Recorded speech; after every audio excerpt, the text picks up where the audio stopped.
Good evening and welcome now to Poplar Bluff Senior High School. I'm Frankie Castillo. This is Mules basketball at its finest. It is homecoming night 2022. Poplar Bluff is going to take on the Cape Central Tigers. Welcome to everybody tuning in on the radio side of things on 93.3 FM, 9:30 a.m. And, of course, if you're watching us on YouTube or Facebook, we appreciate you very much here tonight. We are going to have a great night of high school basketball.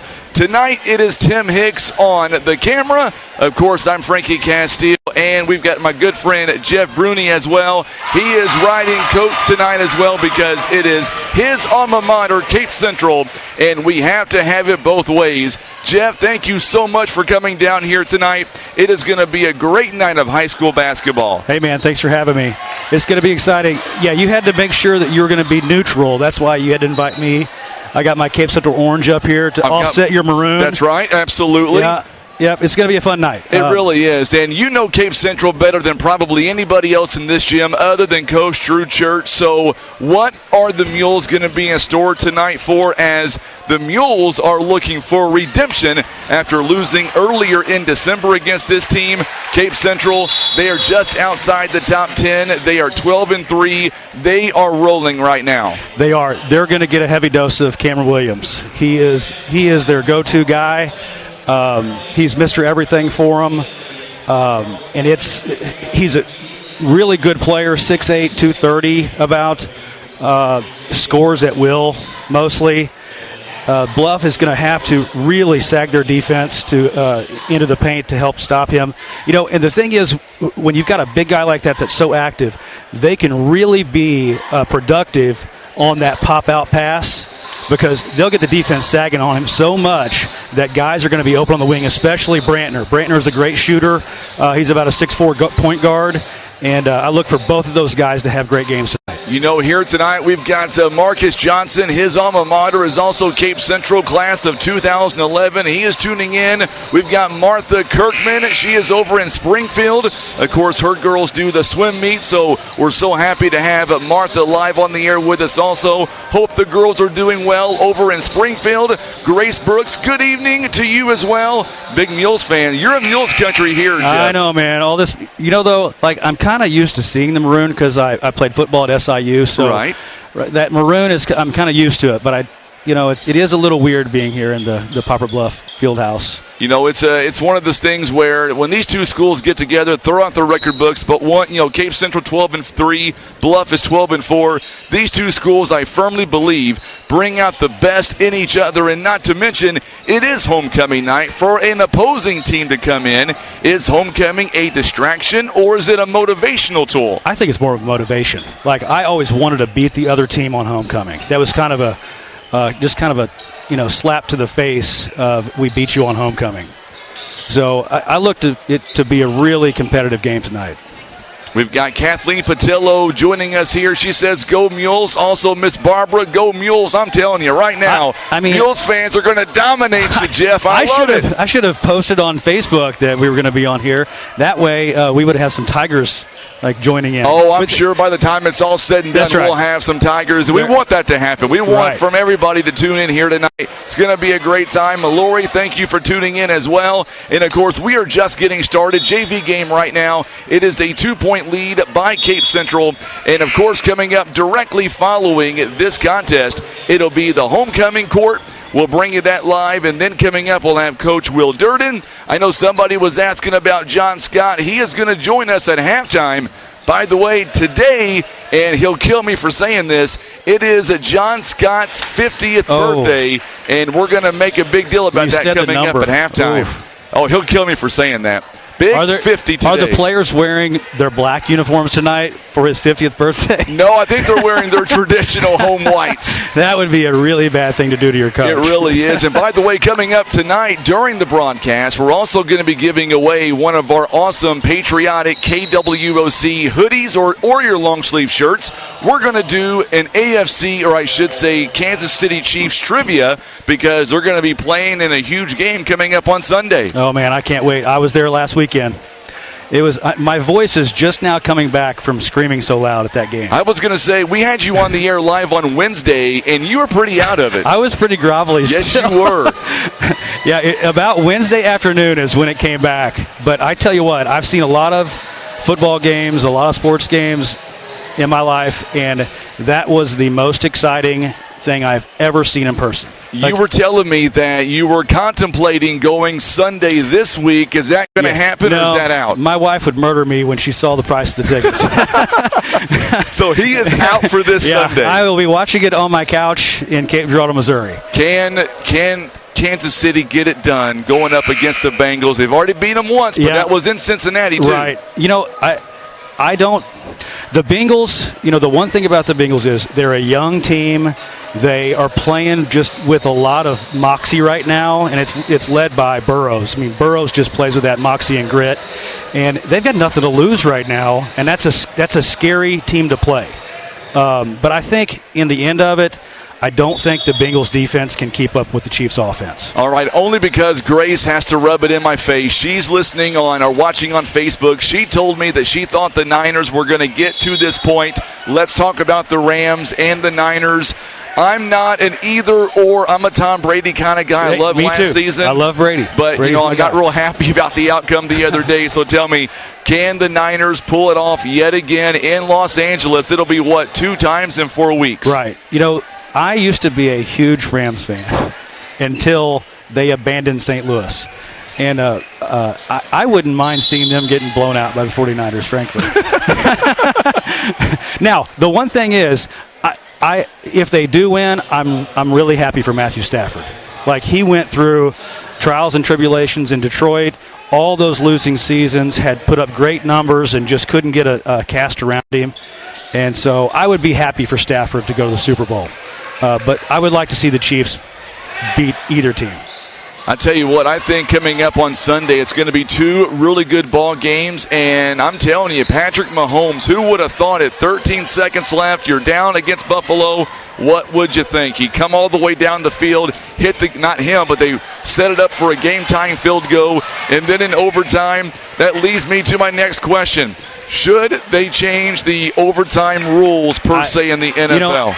I kind of go both ways on this because, if you think about it, the defense is on the field too, right? So if the defense stops them, that team is cheering, right? Their fans are cheering.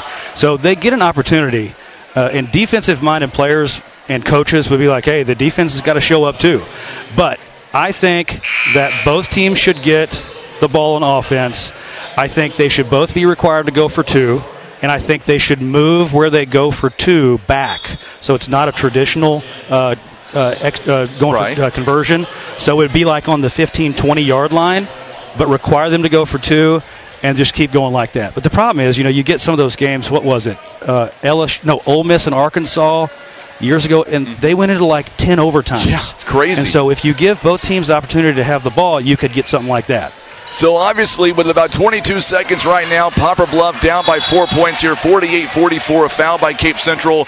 So tell me real quick, give me some intro, some background on Jeff, because we all know you're a sports guy. Give us some of your background because, let's be honest, you know football, you know basketball very well. Yeah. So I grew up in Cape Girardeau and come from a long line of athletes at Cape Central. My grandfather, my dad, and my 3 uncles, and then myself and 3 cousins all played football at Cape Central and other sports. So we're known as a football family. And all of us played college football except one. And I was the only one. I was the black sheep. I was the only one that did not play college football at SEMO. I played at SIU. And so I still get grief for that today. Like, I get family functions and SIU's playing, they still give me grief. And but I wear it like a badge of honor, that's for sure. So let me ask you, as you look here at our monitor here in the setup, I know you've called some basketball games before and football games. Have you ever been around such amazing technology in your career? No, I'm super impressed. This is a professional setup up here. I was stunned when I came up here. Like when I did radio back in Carbondale, I did Carbondale High School football games for a year after I got done playing football at SIU. And, I mean, some of the places, for one, this was football, of course, but we were sitting outside of a press box, and we'd have to run a phone wire like 100 feet from where we were. That's old school right there, folks. Really old school. Yeah, this is like the most high-tech thing I've ever seen up here. There's multiple camera angles. It's crazy. You know, and the cool thing is we are in Mules country, but as you'll see throughout this broadcast on YouTube, on Facebook, and the radio, we've got some loyal listeners, some viewers, and we're going to see folks here later on chiming in from Kenmore, Washington, from really all over the country. And there'll be folks tuning in for Cape Central, and there'll be quite a few tuning in for Poplar Bluff. It is just an amazing atmosphere, and this whole streaming thing has really brought a unique adventure to the ball game. I bet. It just alums move away, of course, and it just helps alums and fans of programs just stay connected to the programs they played for or they cheered for. It's a great thing. Right now we're seeing the Mules here, 48-44, throwing up a three-pointer is going to go out of bounds. Poplar Bluff, we're going to get a technical on that one. Yep, there it comes. That didn't take too long. So out of frustration, a technical foul called on Poplar Bluff. And, of course, what we're going to see here is the JV team is going to fall to Cape Central. And then on the varsity side, I'm telling you, our Mules fans here tuning in, they're already letting me know if the Tigers get off to an impressive start, I am to cut Jeff's mic. That's what I was told. I'm just saying. I won't be very boastful at all, I promise. So you've got some insight on Cape Central, and we've kind of got some breaking news for those tuning in to watch Cape Central. They might be playing a little bit shorthanded here tonight. Yeah, I learned this today that Cam Harris has he's got a concussion, so he's out for the night. And he's kind of a spark plug for the team. He's a 6'5", 230-pound guy, and he's a star on the football field. I think he's playing football at Missouri Baptist. I think he just signed. But he's one of those guys. We have a super stingy defense, and we're only giving up 41 points a game. And he's one of those spark plugs in that defense. So we're going to have to see how who's going to fill in for that role. So that's going to be a big thing. We're going to have a lot more on that coming up as the JV Mules fall tonight, 49-44. By the way, before we get started, do me a favor, if you're watching us on YouTube and Facebook, go ahead and let's all wish our good friend Ken Hosler a big happy birthday here tonight. I don't know his age, but today is also his birthday. Ron Withrow, thank you again for reminding us about Ken Hosler having a birthday. So if you don't mind, wish him a happy birthday on our YouTube channel and our Facebook feed. And do me a favor, also share this feed as well. We want to reach as many people as possible. We're going to go down courtside momentarily as soon as we begin our homecoming festivities. We're going to turn things over to Ken Hosler, and he is going to have everything live on the air. And, of course, he will be actually reading off all of the introductions for the homecoming court. I seen a message earlier on from Kathleen Patillo. She is sending well wishes. The entire Lady Mules basketball program is sending well wishes to Morgan Courtney, who is on this year's homecoming court as well. So get ready for an exciting night here of high school basketball as well as our homecoming court. And we're going to let Tim here zoom in as we see our cheerleaders and pom squad as they are getting ready to greet our homecoming court.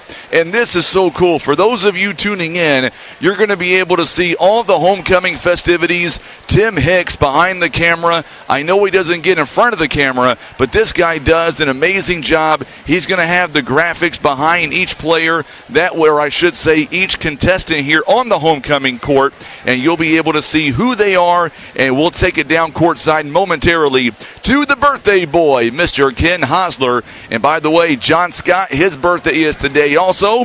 But John Scott, I'll say it again, he is turning the big 50 today, and I've got him a tombstone cake ready to go. He doesn't know that yet, but I've got it ready for him. I know usually John Scott joins us during the ball games, and he's literally right across the court from us. He'll be coming up at halftime. He wanted to sit back tonight, watch homecoming as it unfolded. It is a big crowd here tonight, Jeff, and I think that might favor Bluff just a little bit. Yeah, it's going to be a good crowd. The student section looks like it's going to be fired up. It looks like their theme is like safari, maybe? I'm thinking so. Is that what you're thinking? I think so. I mean, they are playing the Tigers. Tigers are in safari. So a lot of signs out there, too, by the way. Yeah. Yeah, it looks like it's going to be a good crowd. It really is, and we're just so happy to have Jeff here with us. I mean, no one knows Kate better than him, and he's got a big background in football and basketball, so we're happy to have him alongside. I'm just hoping, Jeff, that you kind of wasted your time a little bit coming down here. I believe Coach Church told you don't bring the bad luck to the team. He did. He was a little concerned when I told him that I was coming over to the radio because coaches and players are creatures of habit, and anything that gets them out of their habit, it concerns them a little bit. So it really does. So we're going to see what happens. Let's go down courtside for tonight's homecoming court. Here is the PA announcer, Mr. Kenny Hosler. Our first candidate for 2022 basketball homecoming queen is Samara Ball, escorted by Darius Graham. Samara is the daughter of Christy Link. She has been involved in student council through her full high school career, serving as social media coordinator both her sophomore and senior years. Additionally, Samara was the junior class treasurer and now serves as the senior class vice president. Samara was a part of the track team and Stand for the Silent both her freshman and sophomore years. Samara has also been a member of Future Teachers of America her senior year and Beta her junior and senior years. After graduation, Samara plans to attend Missouri State University and pursue a degree in secondary education. Darius is the son of Brandy Sutton and Johnny Price. He has played on the basketball team since his freshman year, lettering for the entirety of his high school career, and he is a member of the DECA Club. Samara Ball.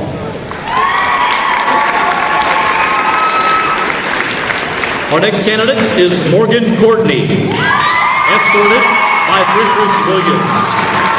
Morgan is the daughter of Amy and Jason Courtney. She has played on the Mules softball team throughout her full high school career, lettering each year. She has won many awards while playing, such as Rookie of the Year her freshman year, the Camille McCain Memorial Award her sophomore year, the True Mule Award her junior year, Defensive MVP, second team All-District, and second team All-Conference her senior year.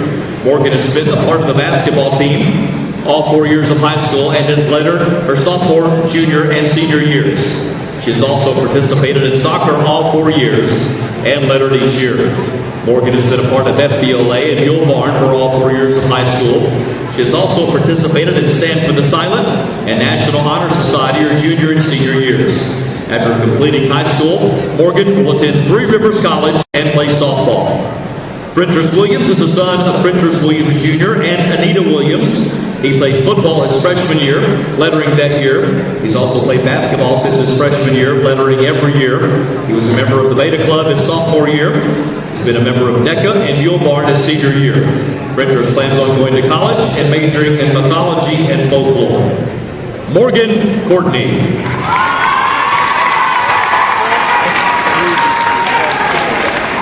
Our next candidate, Aditi Mishra, escorted by Darian Webb. Aditi is the daughter of Babita Putnick and Subrat Mishra. She has played tennis all 4 years of high school, lettering and serving as the boys' tennis manager her junior year.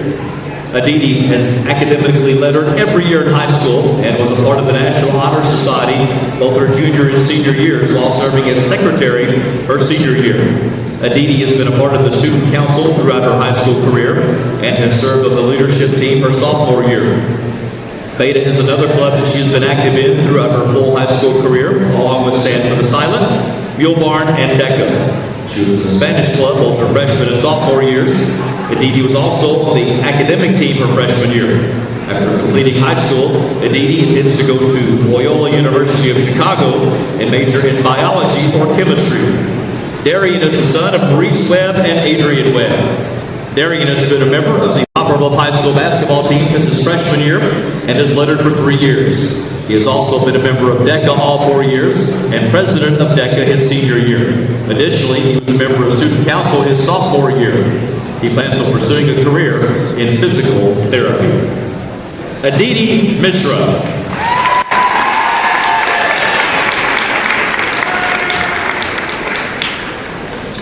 Up next is Natalie Whitehead, escorted by Nick Brummett. Natalie is the daughter of Tricia and Chance Whitehead. She has played on the volleyball team all 4 years of high school, receiving a varsity letter both their junior and senior years, and was academic all-state nominee. Natalie has been a part of the Mule Barn all 4 years of high school and Stand for the Silent in her sophomore, junior, and senior years. She was also a member of the golf team her freshman and sophomore years. Natalie serves as the senior class treasurer and was the baseball manager, for which she received a letter her senior year.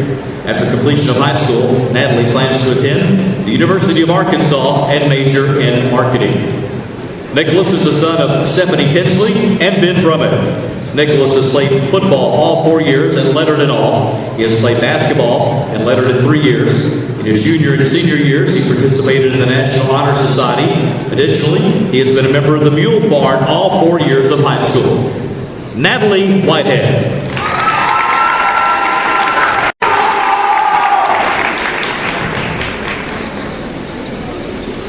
Ella Zagainer, escorted by Cannon Clark. Ella is the daughter of Michael and Michelle Zagainer. She's been a part of the softball team all 4 years, lettering each year while being team captain her junior and senior years. She's also made the second team all-conference her junior year and currently holds the state record for hit by pitch 33 times for PBHS softball. Ella has played on the soccer team all 4 years and lettered each year. She's been a member of Stand for the Silent through her full high school career, along with Beta, FBLA, and Mule Barn. Ella was class secretary her junior year, a PBHS student of the month her sophomore year, and ELK student of the month her senior year. She was also a member of SCA her freshman year, P7 her freshman and sophomore years, and National Honor Society her senior year. After completion of high school, Ella plans to attend Webster University on an academic and softball scholarship to pursue a degree in biomedical science. Cannon is the son of Shanna and Richard Carr. He's played on the basketball team his junior and senior years, lettering both years. He has played on the football team since his freshman year, lettering all 4 years. Cannon was named All-Conference, All-Region, and Academic All-State his junior and senior years. He was named All-District his senior year. He also played on the baseball team, lettering all 4 years. He was named All-Conference his junior year and All-District his senior year. He has been a member of FCA and Mule Barn all 4 years. Cannon was a member of the Key Club freshman year and Student Council freshman and sophomore years. He is a member of the NHS junior and senior year. Ella Zagainer.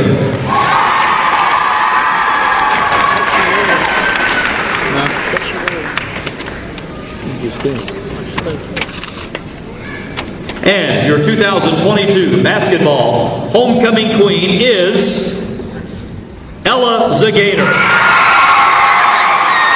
So there you have it. Ella Zagainer is our homecoming queen for basketball, escorted by Cannon Carr. Congratulations to Miss Zagainer, and she is just absolutely ecstatic right now. I know Tim is doing a great job of getting that shot right now. So Ella Zagainer is your basketball homecoming queen for 2022.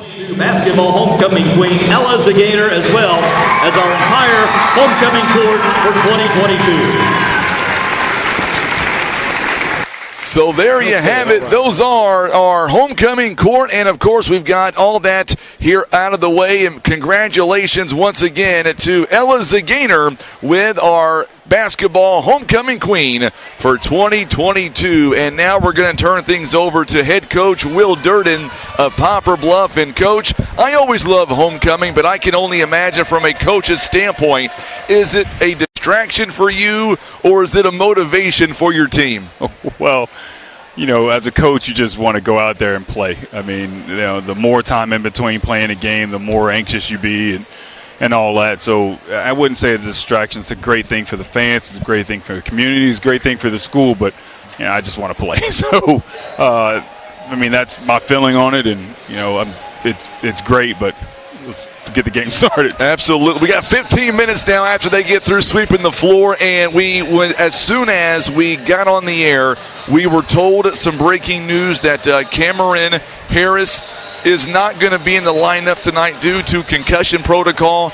Does that change the way you play your offense or defend here tonight? It doesn't, because they got plenty of athletes on the bench that's played throughout the year, and it's unfortunate for them, and it doesn't change the way we play, and I doubt it changes the way they play. They're a good team. They're a well-coached team, and they're going to be a tough out no matter who's out there. Let's talk about Gage Rivers for just a moment, Coach. 2 out of 3 ball games, 32 points in 1 ball game against Jackson, and then he had a huge game on Tuesday against Kennett, 33 points. Realistically, can he keep that production up?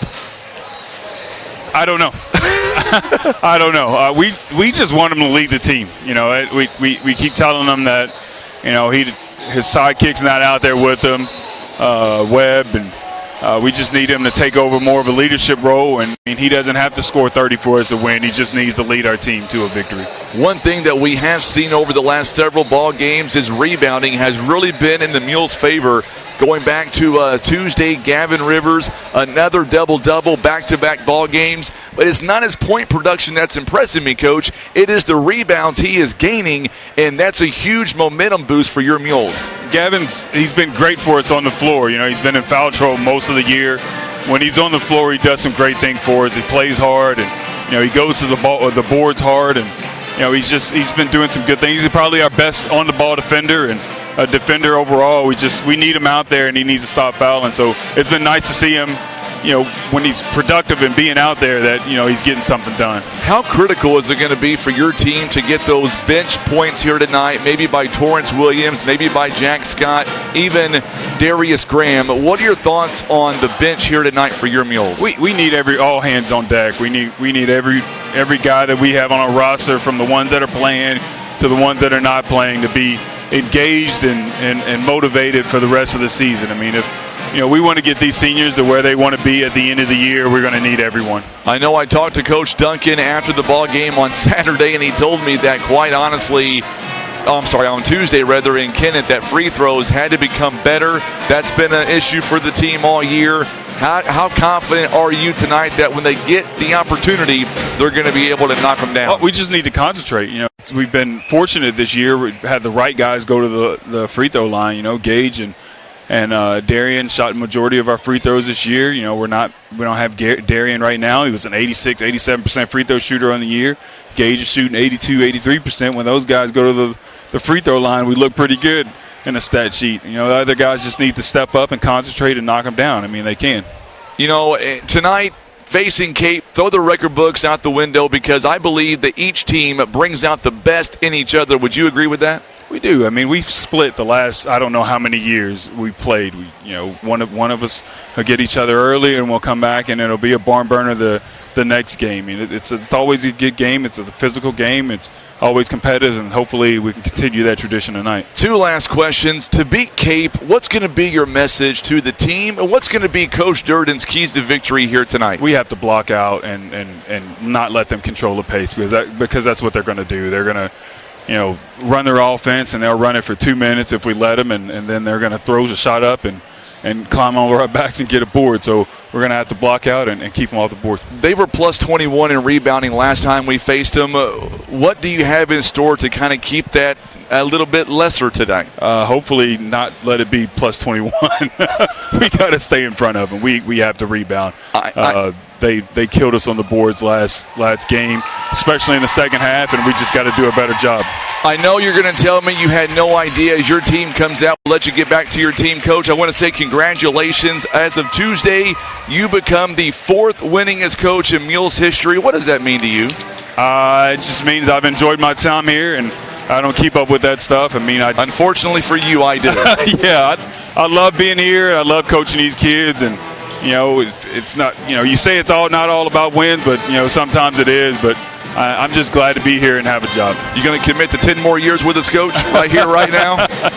Yeah, I don't know there about you that. go. Well, Coach, thank you so much. Good luck to you guys. We'll see you guys All right, afterwards. thanks. Coach Will Durden joining us live. Very modest guy. And those of you that are joining us on the radio and Facebook and YouTube, Coach Durden just surpassed career wins 152. And that means for Coach Durden, he is now the 4th winningest coach in Mules program history. He is literally 100 wins away from becoming the all-time winningest coach in Poplar Bluff history. And that's, of course, our coach, Will Durden, a phenomenal coach for the Mules basketball team. And, Jeff, you heard Coach Durden talk about what it's going to take to beat Cape Central. Last time these two squared off, Cape Central, they dominated on the boards. They were plus 21. That cannot happen here tonight with Cameron Harris out tonight. Do you think Cape Central has a shot of out-rebounding Bluff like they did back in early December? Central is pretty deep with height. And so it'll be interesting to see who they have in there for him. But we've got a lot of size, as you can tell, with warming up. So it's going to be interesting to see who they have replace him. But it will be more difficult this time because Cam Harris is a good player. He's just a big body, just a big football body. He's an athlete. He's a football player playing basketball. So he will be missed. Now, who does Bluff have out tonight? Bluff's got Darian Webb. He is going to be out with that broken wrist, and he is out the remainder of the season. And the last time that Darian Webb faced off against Cape, he had 17 points on the night, and he had big free throws late in that ball game to keep them close. And that's going to be something we're going to have to watch out for tonight. That's going to be a huge missing piece for them. 17 points in the SEMO Conference tournament. That's pretty nice. That is really nice. So we're going to see what happens to him coming up here later on. So if we're not going to start Cameron Harris, who do you think that fifth starter might be for Coach Drew Church? I don't know. It's possible they go with speed. Because Central is a high-pressure defense. It's possible they really try to come after him with some speed and put another guard in there. So it'll be, I don't know. We'll have to see. So we got 13 minutes now until we get ready for the tip-off here tonight. I want to go right to our social media page. We've got several comments coming in. I want to make sure that we talk to everybody who is tuning in. A lot of folks congratulating our brand new homecoming queen for basketball, and that is Miss Ella Zagainer. And of course, I seen something, Tiffany Hughes. She was our basketball homecoming queen back in 1990. Tiffany, we're so glad that you were tuning in here tonight. And of course, let us know where you're watching from tonight and what team you are going for. Is it going to be Poplar Bluff? Is it going to be Cape Central? We want to hear from you. And oh, by the way, coming up later on, we're going to give you an opportunity. If you're watching us on social media, on YouTube and Facebook, we're going to give you a chance to pick up this awesome KWOC patriotic shirt. We're going to have Tim throw that up on the screen. And what we'll do is we will give you our trivia later on. I thought, Jeff, tonight what we would do, normally we do trivia about Poplar Bluff, but on Sunday it is a big football matchup between Cincinnati, KC. I thought we'd do some Chiefs trivia. Ooh, I always like that. You seen the question earlier on. Do you think folks are going to get it pretty quick? I would hope so. But you never know. You never know. So that's what you're going to win. I got it screen. pretty fast. You did get it pretty fast, but you are a diehard Chiefs fan, no doubt about it. I'm a diehard fan of this person. Yes, you are. Right. So we will talk about that later on. But as you can see on the screen, that's what we're going to win here tonight. Either a long sleeve or a hoodie. It says "In God We Trust" on the front. It has the American flag on the back. It is our patriotic KWOC shirt, and we're going to give that away later on this game. So be ready for that. And all you got to do is comment in the comment section who you think the answer might be. It'll be multiple choice. You got 4 guesses at it, so good luck. Coming up next, we've got the starting lineups on who we believe are going to be the starting 5. We will do that when we come back. It is the Tigers and the Mules. We are live. It is Homecoming 2022. This is the Southeast Sign and Graphics Mules Radio Network.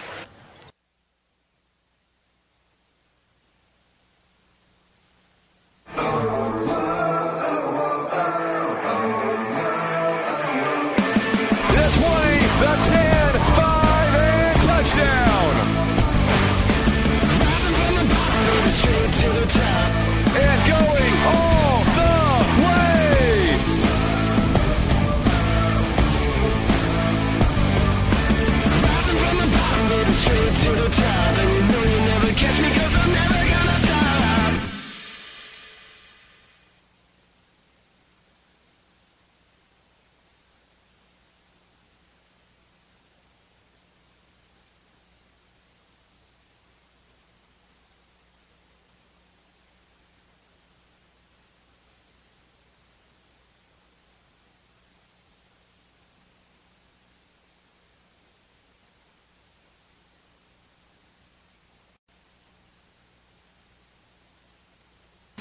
And we are back here live on the program, and let's get to our starting lineups here tonight. Our starting lineups are being brought to you by our good friends over at First Midwest Bank.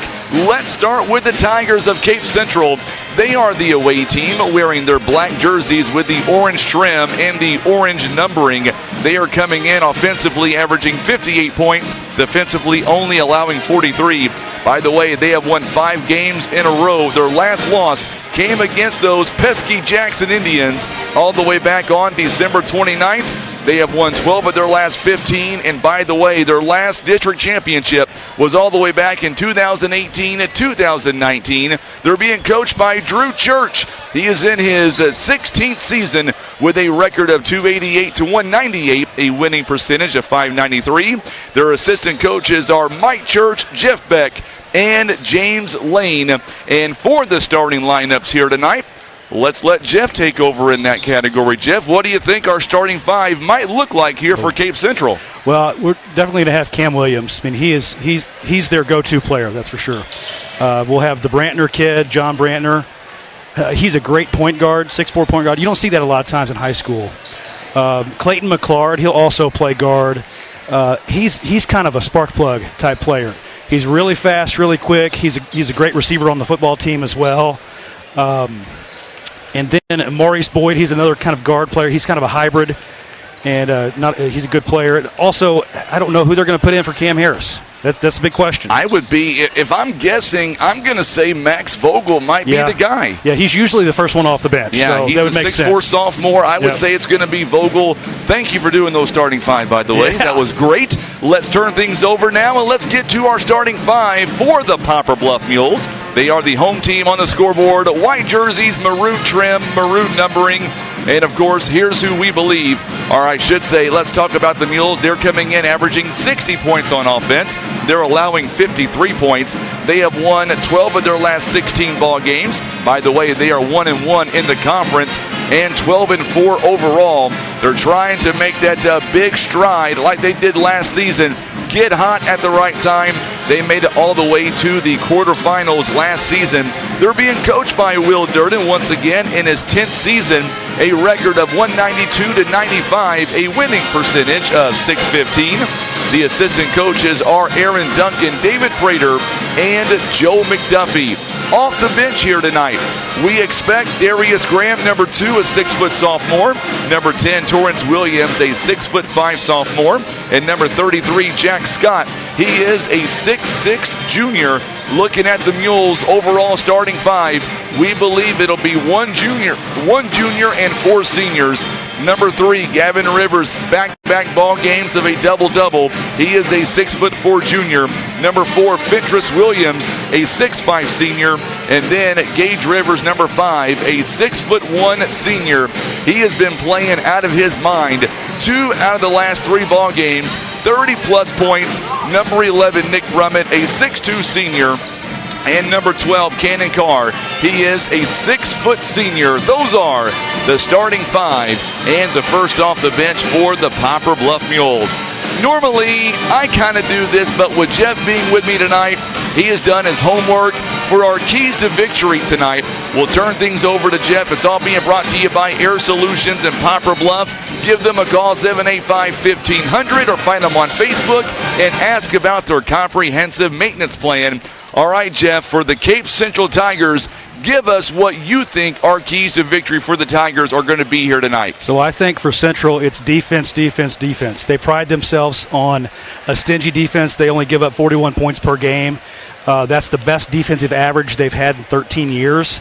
And so you'll see them fly around, see pressure full court. They got a lot of speed out there. Also, the other key is just let Cam Williams be Cam Williams. Let him take over the game, but be complimentary to him. Also, a key is how will the Harris absence affect the team? That's going to be a big thing, especially on defense. And so I kind of see Brantner having a great game, kind of like he did in against Notre Dame. He had 22 points, played with a lot of intensity, a lot of grit. And so I think those are the main keys for Cape Central tonight. What about Poplar Bluff? Did you do your homework on Bluff? I know you did. A little bit. It's the biggest thing is they got to keep Williams off the boards. he can take over a game by rebounding. I know the first time they played in the SEMO Conference Tournament, he had 18 putback points. Those are just heartbreak points for a defense that fights and fights and fights. So if you're giving up those putback points, it can really hurt. And I think if they get, with Harris gone, if they get another key, if they get Williams in foul trouble early, that could really impact the game. And with Central's stingy defense, I think if Bluff limits their turnovers, that they can stay in this. You know what? I've decided that I'm going to take the headset off and I'm going to go to the house and pull this thing up on YouTube.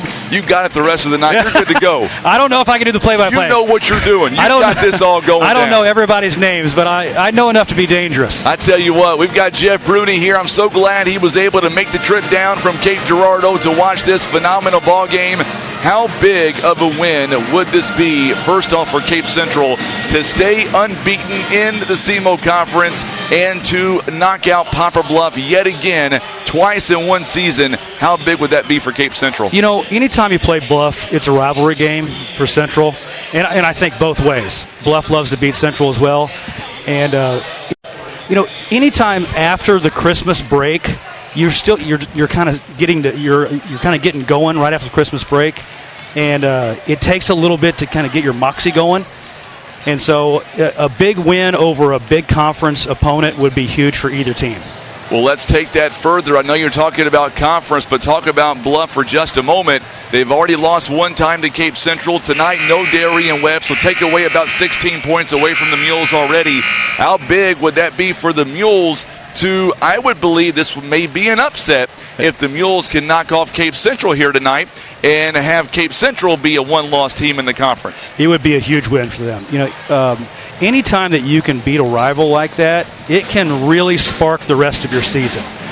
So if they knock off Central here, I mean, look out. You know, you just really start playing where you got nothing to lose, kind of like the Bengals we were talking about earlier. They're like, hey, we're on house money from here on out, and we're playing great. Let's go. Let's just go. Well, let's give you the hardest question of the night. Since you're the guest, who wins this game and by how much? Man, so I mean, obviously, I'm a Central guy. Yeah, I was going to say those of you. We'll show you later on. He is wearing his Tiger shirt tonight, by the way. Right. And I have a Tiger shirt under this. You do. Right. I think Central wins it, but I think it's going to be way closer considering the two absences. And Central holds people, like I said, to 42 points. I think it's probably going to be 54-41. Cape Central. It's always a low-scoring game when these two meet up, but I'm going to go against you. I'll say Bluff gets the win here tonight, but I think the Mules win by 10. By 10? By 10. Wow. Now, if that does not happen, no one's ever going to believe me ever again. Right, I'm just saying. That's all right. So we've got everything set. We've got our water. You've got whatever you're drinking. I got water. You want this green detox drink? The FCC would be after me if I said exactly what that looked like. Okay. So coming up, we're going to bring you our national anthem, and we're going to be joined by the Show Me Marching Band coming up here tonight. So you'll be able to hear the national anthem live right here on the program. Remember, if you're tuning in on social media, yeah, Tim's got that drink. There you go. Appreciate you looking over here. That's Jeff Bruni, by the way. He's a big Cape Central Tiger guy. We've got Eric Wallace. He is tuning in from Kenmore, Washington. Glad to have him alongside. And we're going to go down at courtside. We will have our national anthem coming up here in just a moment. The Star Spangled Banner will be performed by the Poplar Bluff Band.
Outstanding job by the Show Me Marching Band here tonight with our national anthem. And I tell you what, Jeff, you look out here tonight, what a big crowd coming out here on homecoming night. And we've got some very loyal fans, as does Cape Central. Tonight, it's got the mark of an exciting matchup here tonight, and we'll see what happens as we're going to get to our starting lineups here tonight. They're all being brought to you by our friends, First Midwest Bank. So here tonight, it appears that Max Vogel is going to be that fifth starter we talked about for Cape Central. I kind of thought they might go with Vogel. They're going to go with Vogel here, it looks like, Jeff, and it looks like they might be going for speed also. Yeah, that's what I thought. You're going to see some high-pressure defense here coming out of the gate. So here tonight we've got Cape Central, we've got Poplar Bluff, and of course the Mules are going to be the away, or the home team rather, Cape Central. They will be the away team on the scoreboard, and we're going to see the first introductory, by the way, Maurice Boyd. Here comes John Brantner, a 6'4 senior. You've got McClard, who is dynamite from outside, a 5'8 junior. And then Max Vogel, rather, a 6'4 sophomore. And then the big man, give us some more details on Cameron Williams. You were telling me a few weeks ago in the studio that this young man is always the first one in the gym and always the last one to leave. Well, he works out the same place that I do in the off season.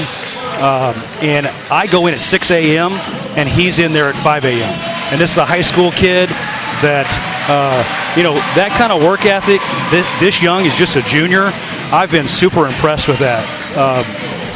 He's a player. He's got, he can play in college, that's for sure, with that type of work ethic. Gavin Rivers is getting that first introduction. Back-to-back ball games of a double-double. Here comes Fentress Williams, who used to play at Cape Central. That's right. Near his senior year. Gage Rivers in 2 out of 3 ball games at 30-plus points. We're going to need every bit of that here tonight. Nick Brummett, number 11. And the football quarterback for the Mules, number 12, Cannon Carr. The quarterbacks always have the best hair, don't you think? Yes, they do. I mean, just look at mine. There you go, absolutely. I don't have much hair. I didn't play quarterback, obviously. All great quarterbacks go through a long hair stage. Yes, they do. I just happen to do mine at 48 years old. Ed is tuning in all the way from Jefferson City. Glad to have you alongside. Eric Wallace, where you been, my man? Ken Moore, Washington. Here we go. Jeff, you ready? Let's do this. Let's do this. Fentress Williams, Cameron Williams. Jeff Bruni, I'm Frankie Castile. Here we go. As we're underway, it's going to be controlled by the Tigers of Cape Central. They're going to go left to right on your radio dial and your TV screen, whether you're watching us on YouTube or Facebook. Brantner going to hand off to Boyd. Boyd top of the key. Vogel quickly inside. And just like that, Williams up and in. Quick 2 points and an assist by the Tigers. What was great about that, too, is a catch and shot immediately. No putting on the ground, no messing around. No messing around. They're going right after him. Fentress Williams now going over Cameron Harris. No good. So Cameron Williams quickly, another rebound for him. And it's still 2-0 here as Bluff trails early in this contest. Vogel thought about taking a three. McClard, he is dynamite from outside. You've got to watch him. He got loose in the first matchup against Poplar Bluff, as did Brantner. McClard thought about taking it again. Now Boyd, and an offensive foul. Good job by Nick Brummett, and that is a quick turnover by the Tigers. A charge like that at home can really get the crowd going. Yes, it can. Hey, good job, Eric. Glad you don't have it, my friend. Glad you're feeling better. Yolanda Clark is tuning in. Of course, she's related to the Rivers brothers here tonight. Glad to have you alongside. Brummett going to go baseline, up and over. It's going to be no good, but Gavin Rivers' shot going to be partially blocked. Brummett again, a third opportunity, it's no good. And Gavin Rivers this time is going to go up and score. There was a lot of standing around there for Cape Central. They really got to put a body on somebody underneath that backboard. So Williams got a partial block earlier in that set, and somehow the Mules have to eliminate him from underneath the basket, Jeff. Yeah, absolutely. Those putback points, just like we talked about for Williams, it can be huge for Bluff also. Yes, it can. Boyd now thought about pulling the trigger, and don't fret on Williams. He can shoot a three-pointer at 6'7". McClard over to Vogel for three. This one is off the backboard. It's no good. Rebounded that time by Fentress Williams. Here comes the Mules. Gage Rivers at 33 the other night. He is jacked up. He goes inside the paint and gives the Mules their first lead of the ball game. I like the aggressiveness here early by Poplar Bluff. Yeah, you can definitely tell that they were in the locker room, that the coach told them, hey, let's be aggressive out there. Williams now working on Fentress, and this one's going to be knocked away by Fentress Williams. No foul call, 5:41 to go. Cape Central, they are shooting 50%. The Mules at 40% right now. Poplar Bluff is 2 out of 5. Quickly on the inbound now to Vogel, guarded by Cannon Carr. Carr's really came on strong. Williams' shot going to be a little bit short that time. Rebounded by Fentress Williams. Here comes the Mules. Gage Rivers now top of the key. He'll hand it over to Brummett. Now back to Gage Rivers for three. This one is off the top of the rim. It's no good. Boy, Vogel has been a factor here early in this contest here. Coach Church going with him on the start tonight. So far, it's paid off. You know, and there's a pretty significant size advantage between Vogel and the quarterback. Yes, there are. So Vogel now picked up by the quarterback, Cannon Carr. Boyd now hands over to McClard. Boyd thought about pulling the trigger on a three-pointer. He'll give it to Brantner. Got to watch him. Gavin Rivers on him. Brantner thrives from the outside. Boyd takes a three-point basket. It's no good. But there's the offensive rebound by Williams. Putback is no good. And the rebound falls into the hands of Poplar Bluff. So the Mules have got to eliminate second chance points by Williams. They just did there. That was big for them. Thank you so much for chiming in on the video. Everything is sounding and looking good on our end. Gage Rivers' pull-up jumper is no good. It's going to be taken by Brantner. And here comes the Tigers. And quickly down the floor now, Maurice Boyd. And now it is a 4-4 tie. That's where Central really gets you. That stingy defense, hitting guys that run deep. You know, Boyd knew right there that it was going to be a steal, and he took off to the basket. So here we go now as Brummett. We're going to see Torrance Williams coming in momentarily. What a move by Brummett. It's no good. McClard will come away with the rebound. So now Vogel quickly down the floor now. Over to McClard. They'll work it outside to Brantner. Good defense here by Gavin Rivers early on Brantner. And now Vogel wants a try. Good job by Gavin Rivers. So far, the Mules defense has been very solid. It was great hands there by Rivers. It really was. And Gage Rivers will take a seat. Fentress Williams takes a seat. Darius Graham comes in, as does Torrance Williams. They go inside to Williams, and we're going to get a foul, I believe, on Torrance Williams, and that'll be the first foul of the ball game for Poplar Bluff. So the Williams that you're going to want to look out for in the future is Dallas Williams. That's their younger brother.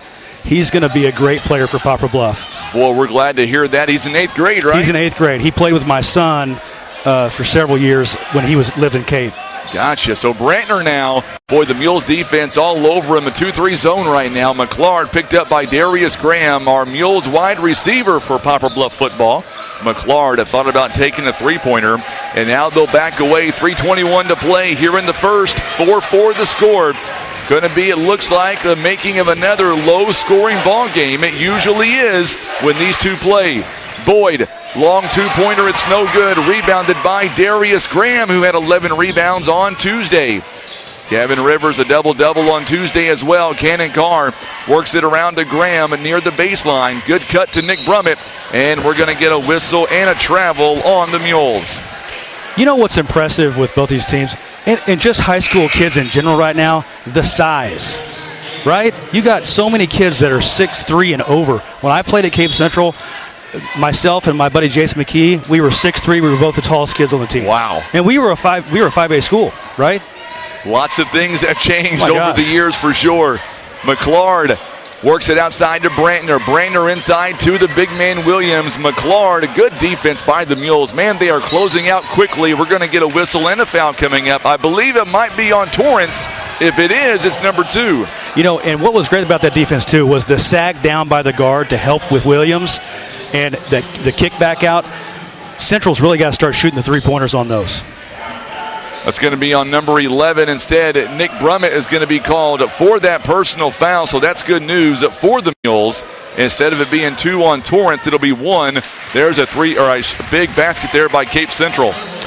Yeah, Williams, he can hit those shots from everywhere. That high post is one of his go-tos. 6-4 now. Cape Central leading by 2 yet again. It's a 4-0 run by Cape Central. And now Gage Rivers going to back it out.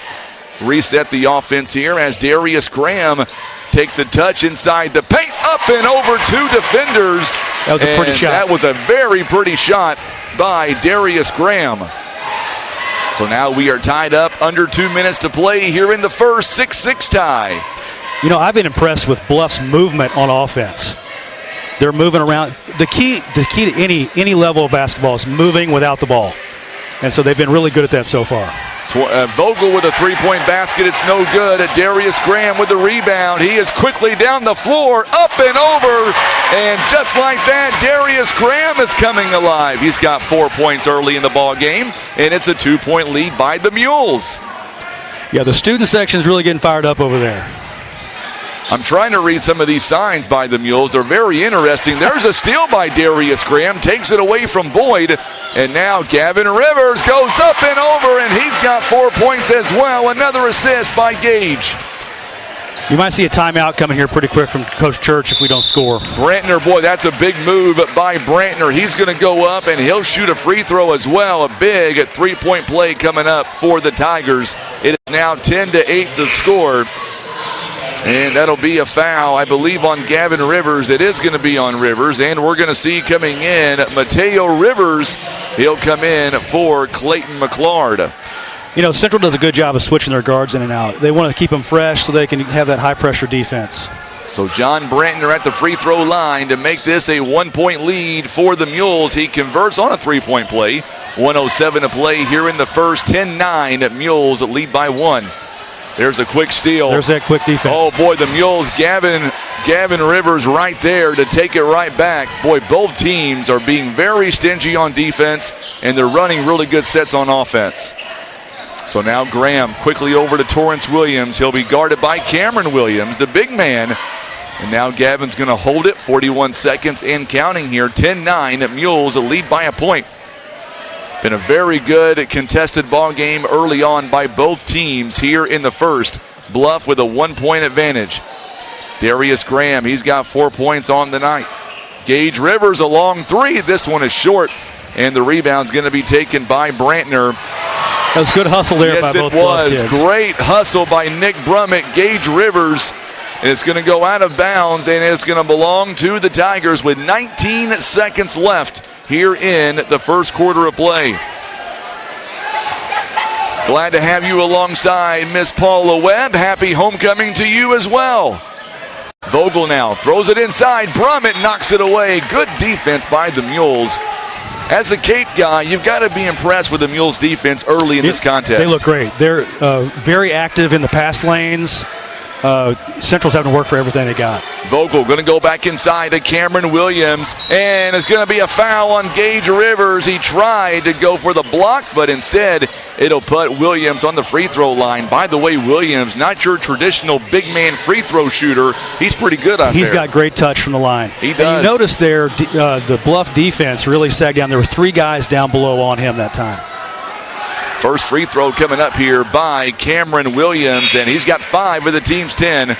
We're going to see for Cape Central, McClard back in the ballgame. Maurice Boyd is going to take a seat.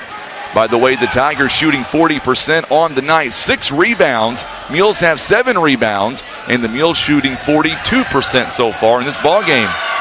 Free throw coming up, and it is a 1-point lead by the Tigers. 5 seconds and counting.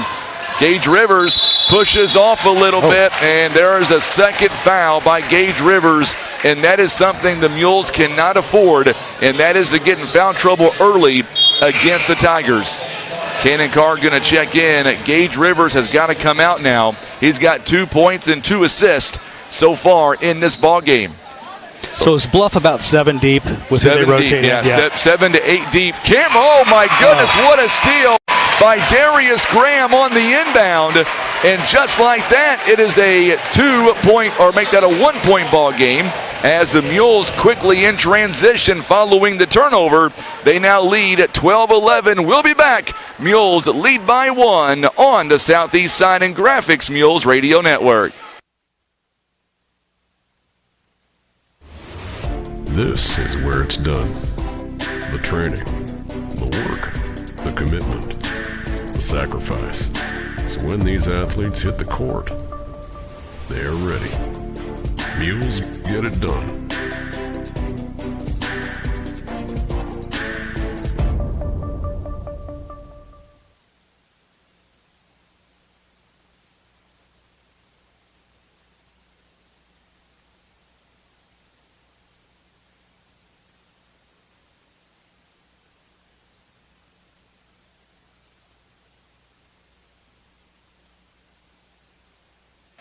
All right, so we are back as we get ready for quarter number 2, and we are going to be doing our big trivia coming up here in just a few moments, so get ready for that, and we'll have that for you. We're talking about the Kansas City Chiefs as they get ready for a big game on Sunday. The Mules back in action right now. Gavin Rivers hands over to Brummett, now to Cannon Carr.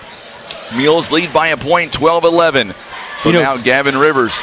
There at the end of the quarter, there was just a mental error that Central's got to. Anytime you're in a close game like this, a rivalry game, those mental mistakes can really catch up to you.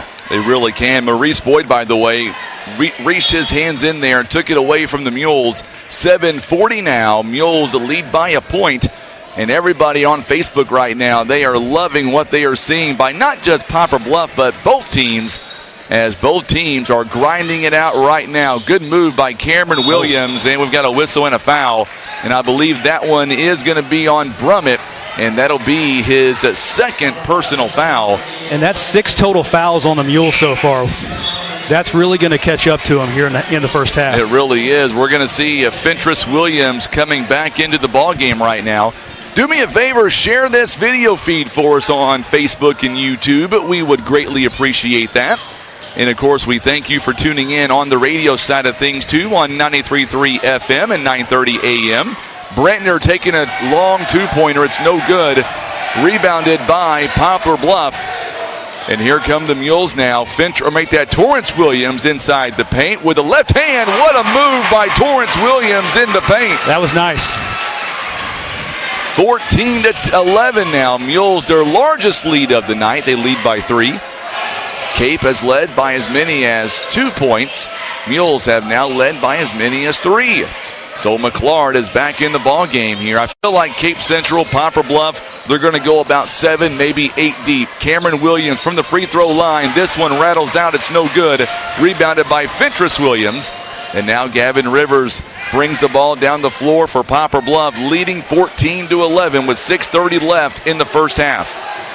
Torrance Williams once again going up, and he will draw the foul. You had a big height mismatch right there. McClard was on Williams, and Williams recognized that and took him straight to the basket. Yes, he did. McClard is going to be called for the personal foul. Torrance Williams going to the free throw line, presented by Christian Automotive and Tire. So far this season, he is a 39% free throw shooter. He is 14 out of 36.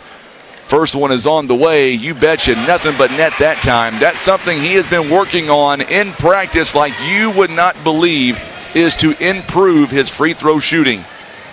He's got 3 points here tonight so far. Second one is on the way. This one is no good. Rebounded by John Brantner. And here come the Tigers. The key to those free throws is you got to practice them tired. That's why coaches always have you do it at the end of practice. You got to do push-ups before them, anything to make yourself exhausted. Absolutely. Vogel now going inside to Williams, and the Mules were out of position, but the shot did not go down. I would think that would have been a goaltending there. He hit the rim with his hand. Could have been. Cannon Carr, the Mules get the ball back, and they go inside to Fentress Williams. Turnaround jumper is too strong, but look who grabbed the rebound. Gavin Rivers is not going to be able to get the shot to go down, and John Brantner comes away with the rebound. And here we go as Boyd outside to Brantner for 3. I knew that was going in as soon as it left his hand. You can't leave him open. Brantner's got a smooth shot. I played against his dad in high school, and growing up, Brian, he was a great basketball coach himself, coached Bell City to a state championship. He's got 6 points here, but there's 6 quiet points in this ball game so far. And it's a 15-14 lead for the Mules, and there's a turnover Cannon Carr tried to go inside. We're going to see Gage Rivers back in the ballgame now. He'll check in for Fentress Williams. Nope. Make that Torrance instead. So Torrance will come out. Fentress comes back in. 5:22 to play in the first half. It is a 15-14 lead right now. We're going to get to some of your comments here on social media in just a few moments. As Brantner now, what a great ball game here on homecoming night in the first half. We knew it would be. What a move by Williams. Up and over Fentress. He's got 8 points of the team's 16 in the first half. He's got such soft hands. Just when he touches the ball, you notice that finger roll he put in there. He's just got soft touch. As Darius Graham took a three-point shot, it's no good. Tiffany Hughes says, come on, Mules. Jack Scott's going to come in momentarily. He also wears number 33. Same as Cameron Williams. Yeah, my wife shared this on Facebook, so hopefully nice. she wants to get some Tiger fans listening. Yes, she does. Cameron Williams, three-point basket is no good. Rebounded by Gage Rivers, and here comes the Mules. It's still a 16-15 lead. Gavin Rivers off the backboard. Did you say Rivers plays receiver? Brother. Do what now? Did you say Rivers plays receiver? No, that's Darius Graham plays receiver. You look like a receiver right there. He did, absolutely did. Thank you, Miss Paula. We appreciate that. She says, for a Tigers fan, you're doing a good job calling the game. Awesome. Hey, I mean, how often do you get guys from two different schools to do that? Calling absolutely. This, right? That's pretty cool. Cameron Williams, spin move in the paint, count it, and the foul. And we're going to see Jack Scott coming into the ball game now, and that's going to be a foul on Fentress Williams. He'll come out of the ball game now, and Jack Scott checks in. On the other end, Mateo Rivers is going to come in. John Brantner takes a seat. Matter of fact, he's going straight to the locker room area. Maybe some blood somewhere. Got to get it cleaned off. Or a bathroom break? Maybe. I don't think it's going to be a bathroom break per se. No, I think it's blood. Cameron Williams, 11 points right now here in the ball game. The team's got 19. He's got 11 of them. And we knew he was going to get his points here tonight, no doubt about that. Yep, he always finds a way to score. Oh, Darius Graham lost his footing, somehow able to find Cannon Carr. And now we get a whistle and a travel on the Mules. Mules have 5 turnovers, 3 by Cape Central. They're going to call that a foul. Yeah, they called that a foul instead. I thought they called that a travel. They're going to say Max Vogel instead on the foul. So now turnover on the Mules after all. And just like that, Mateo Rivers is going to get the basket. Good assist by Clayton McClard.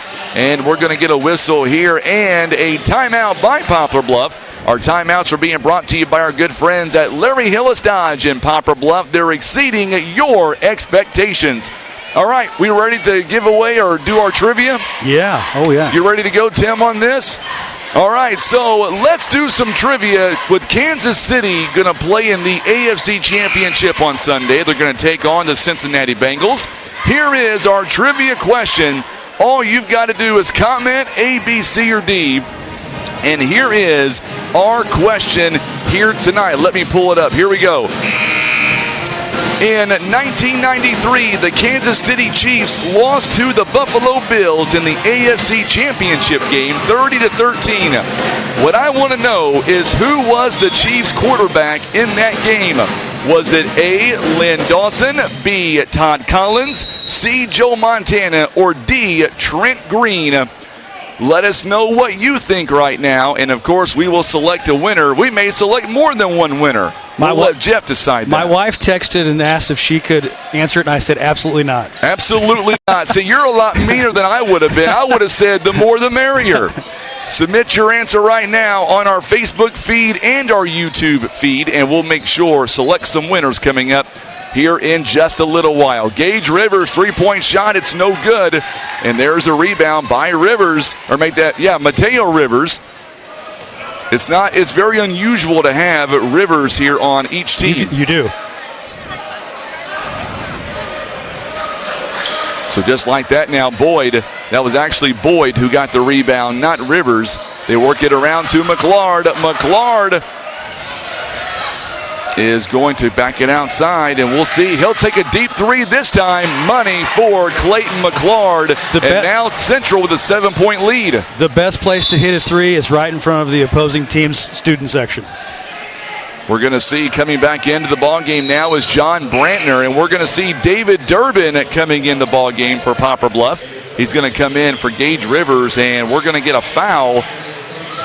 That's going to be a foul. They got that on Gage Rivers, unless they're going to call that on McClard. Yep, they're going to call that on McClard.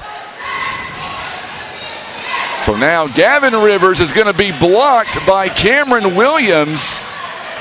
And now the Tigers up by 7 here in the ball game. Good job by David Durbin. This one is going to go out of bounds. At last touch by Poplar Bluff. You know, Cam Williams, even though he's 6'7", he can dribble the whole length of the court.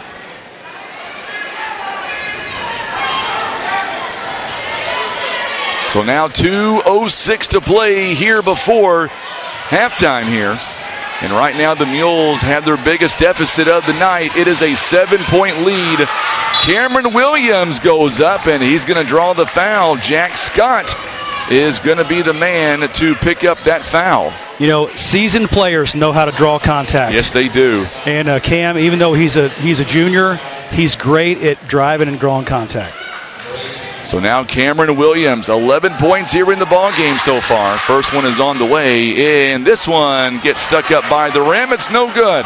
The first time I saw Williams play, he was a freshman on the JV team, and we went to the game, and he got the ball at the top of the key and drove the lane and tomahawk dunked it as a freshman. Oh, my goodness. And I turned to the other parents, and I was like, who is this kid? Second free throw was no good. How often do you see Williams missing 2 free throws? Not very often. Right now the Mules have got to capitalize. And Rivers misses the elbow jumper, rebounded here by Boyd and the Tigers. You know, I'm surprised that Coach Church didn't pull Cam there the last break of play. 2 minutes left. Might be a good time to get your stud on the bench to give him a blow. And we're going to get a whistle here and a foul. I believe it's going to be on Maurice Boyd away from the ball. It is. And that'll be team foul number 5 for the Tigers. 1:36 now and counting. Mules down by 7, their largest here of the first half of play. And it's all about Cameron Williams so far in this first half. 11 points of the team's 24. He has been all over the floor right now for Cape Central. Jack Scott now near the free throw line, gets it outside to Cannon Carr. The Mules have not made a 3-point basket so far in this first half. Very uncharacteristic, and the Mules carry that time. Turnover by Darius Graham. You know, Cam Williams hasn't been out of the game yet, but Bluff has been really good at bringing post players in to have fresh post players on him the whole game. Absolutely. Mules now 1:08 to play here in the first half. Coming up at halftime, we're going to be interviewing the birthday boy, the second birthday boy of the day, and that is John Scott, turning 50 today. We'll see how his birthday has been so far. If I know John Scott, he's probably had about a dozen hot dogs so far today. Guaranteed. A dozen hot dogs? I'm sure he has. He's a hot dog eating machine. Is he trying? And he's as skinny as a rail, too. Go figure that. He needs to enter that Nathan's hot dog eating contest. I guess so. Boyd now picked up by David Durbin. 37 seconds. They go inside to Williams, and it's going to be tipped away. That was by David Durbin who took that ball away somehow. Darius Graham inside the paint. Oh, it just rims out on him. That's a shame that didn't go in. It was a great move. The Mules, another steal by David Durbin. Mules cannot buy a basket right now. They have tried at 16 seconds. Boy, a make right here, you would think, would give the Mules some momentum. It'd be big going in halftime. 9 seconds here and counting. Here we go. 7 now on the clock. Darius Graham. The Mules have got to go. Graham is going to have to force a three-pointer. It's not even going to touch rim. And Coach Durden is not happy with the shot selection by the Mules. And I'm sure that'll be something that he'll hear about coming up at halftime. All right, 27, or make that 24-17 is the score. And we're going to give you about an 8-minute break, Jeff. Whoa. We're going to come back after halftime and bring you back in. Maybe get one of those hot dogs. John Scott's walking over here right now, so come back and join us for the halftime. It's all being brought to you by Los Margaritas, Mayas, and Taco Taco. This is the Southeast Sign and Graphics Mules Radio Network.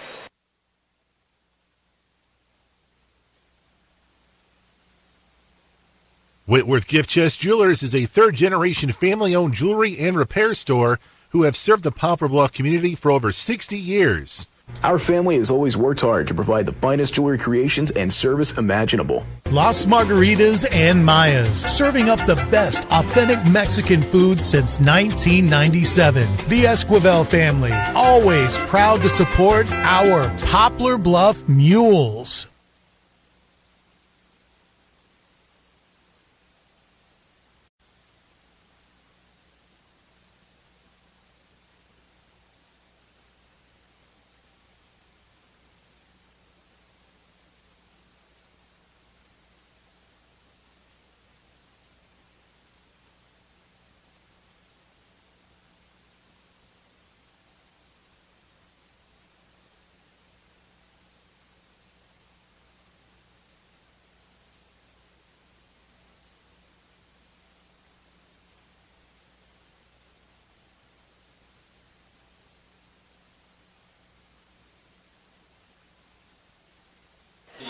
And we are back here live with our halftime report. And, of course, you're getting a good look right now at our Pom Squad and our dance team right now as they are performing here at the half. And, of course, there is our trivia question on the screen right now. In 1993, John, the Kansas City Chiefs, they lost to the Bills 30-13. What I want to know is who was the starting quarterback. Don't tell me the answer if you know it. Who would be the starting quarterback in that game? You know the answer? Oh, of course I know that answer. Okay, I figured you would, but don't tell me the answer just yet. So first off, listen, we've been discussing this all ball game long. In all seriousness, I have something to tell you. It's breaking news. Happy 50th birthday, my friend. What's it feel like to be 50 right now? Hey, man, it's old and terrible. I got kicked off the radio. I turned 50. I've been a victim of ageism. I think I got a case, man. Listen, here's the thing. Everybody watching right now on social media, to make John feel better for this game, let's all get together, wish him a big happy birthday right now on Facebook and YouTube.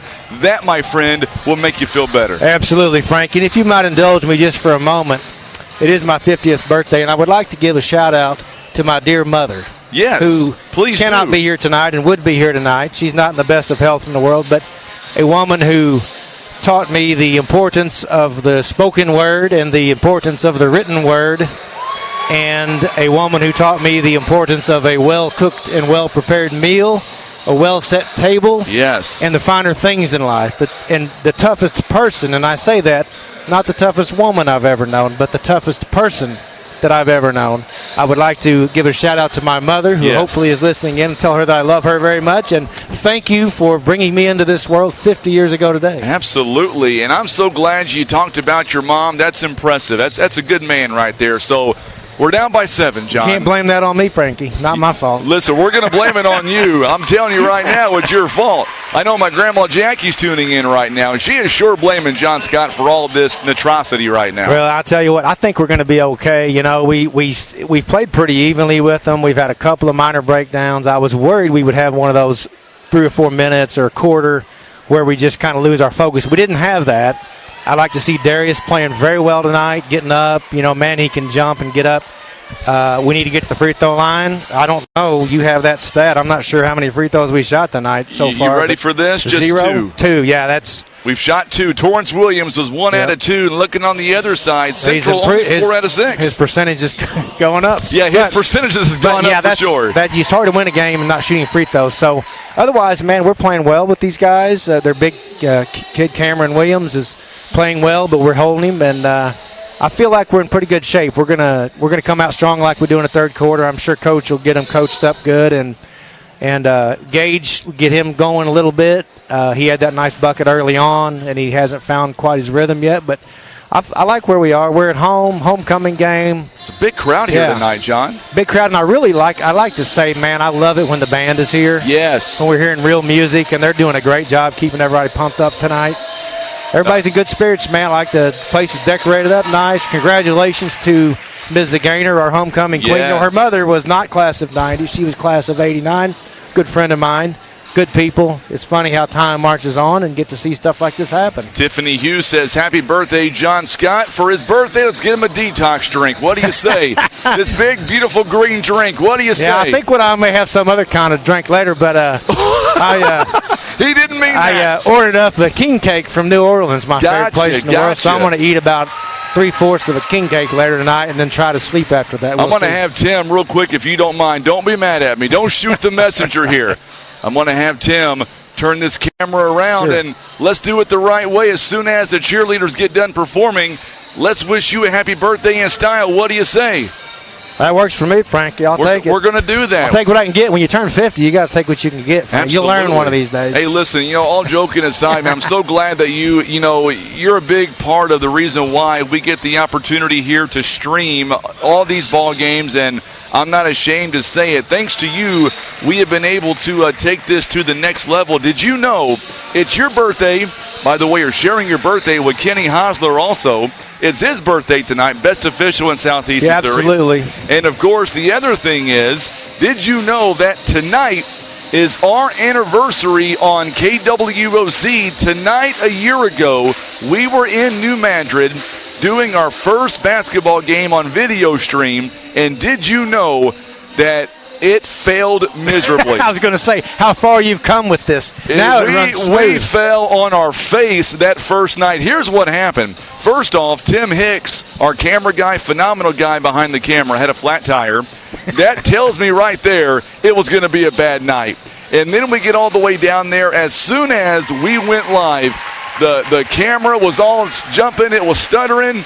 And I'm like, oh, my goodness, I do not want to do this ever again. And then a year later, look at where we are. Absolutely. I hear people all the time say they put this up on their TV at home, and it's smooth as silk. It looks just like, any game, sometimes better than other games. It's great. Well, do me a favor. It is your birthday, but we have a lot of folks tuning in right now on social media. Look in that camera and just tell the folks that are behind us and how much you truly appreciate everybody who comes out to the ball games, and more importantly, who shares our video feeds and just gets behind our Mules day in and day out. Absolutely. It's a wonderful thing that these guys are doing. I would encourage anyone watching to come to a game. You've seen it. Come see it live. It's even better live. And I say that, in the world today, we can't control what happens in other places. We can't control what happens in other states, Washington, D.C., wherever. What we can control is what happens here in our community.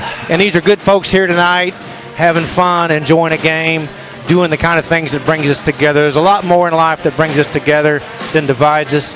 So bravo to Frankie, bravo to River Radio and KWOC for doing this. And everybody listening in, hey, it's fun, it's good times. These are the good old days, as they say. Hey, I'm loving this green drink. I'm thinking the people on Facebook and YouTube may not like it so much, but it's pretty good tonight. Yeah, it looks like a pretty good mix on there. I don't know what all's in there, but it looks like a good mix. There's more gone tonight than usual. Grace Brooks, she is watching us right now on her 65-inch TV, coming in loud and clear, my friend. Absolutely, we love it. It's good stuff. Absolutely. So here we go, down by 7. What do the Mules have to do to get back in the ball game and knock off Cape Central here tonight? We got to clamp down on defense, get our arms up on defense, and come out intense on defense. We got to protect the ball. We've done a pretty good job of that, but we don't need any turnovers. This is the kind of game we need to be flawless, and we're going to have to step it up just a little bit, hit a few shots down here, get Gage in the game, get Gavin in the game, get some buckets for those guys, and we'll be good to go. Here's the deal. After tonight, you get no more off nights. You're going to be with me the rest of this season. Right. Tuesday night against New Madrid. Got to have you back in this seat. If you're not here, I'm going to come looking for you. I expect to double my salary and bring me a big green drink. We'll be good. I don't want to have to bring my attorney with me. All right. Right on. I hear you. Right on. So once again, happy birthday. Yes, I'm glad sir. your mom is listening to us tonight. And of course, you're one of the best guys I know. And folks out there watching us right now, give John Scott a big thank you. He is the main reason why we get to stream these games. He got behind us very early, and of course, everybody else kind of did the same thing. So, John, we appreciate you as well. I know your lovely wife is over here, and she is wanting to go back to her tonight. And I know how much you love sitting in the crowds. Yes. We'll let you get back to that. Absolutely. But Tuesday against New Madrid, you're right here with us. I'll be here. John Scott, thank you so much, my friend. Thank you, Frankie. You betcha. John Scott, the school board president, is joining us here live here on the program. The Mules are down by 7. We'll come back with the second half. Don't go anywhere. You're listening to Mules Basketball on the Southeast Sign and Graphics Mules Radio Network.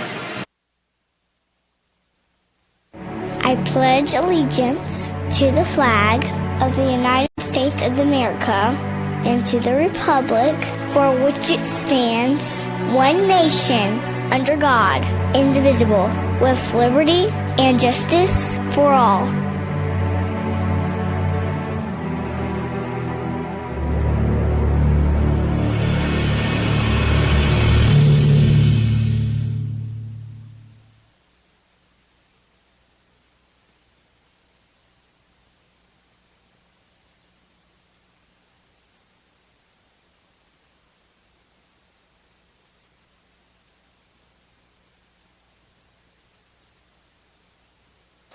And they started the clock a little bit early, but that's okay. We'll end that commercial break and come right back as Maurice Boyd drains a three-point basket, and we are back and underway.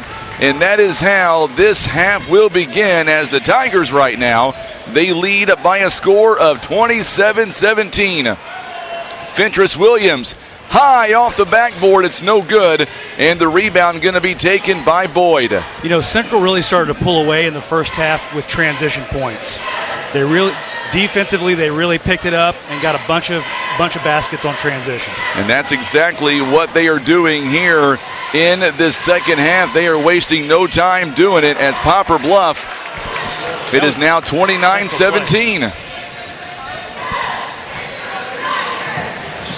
So now we see Cannon Carr work it around to Gavin Rivers, and quickly a 4-0 run here by the Tigers. Maurice Boyd, by the way, has all 5 points here, and now we're going to get a foul by John Brantner, it looks like, and that'll be his first team foul number 1 here in the third quarter. That was a tough foul there. It looked like all ball to me. It really did. But you know what? These officials have a tough job. I was a football official for 12 years, varsity football official. I was glad that I was out in the middle of the field, the football field. It's kind of away from the fan. Basketball officials, they hear everything. Yes, they do. And so it's a difficult job. Usually in basketball, you got about 100 other officials that'll tell you what just happened in a play. Oh, absolutely. 29-19 at both free throws by Gavin Rivers, presented by Christian Automotive. 29-19 the score.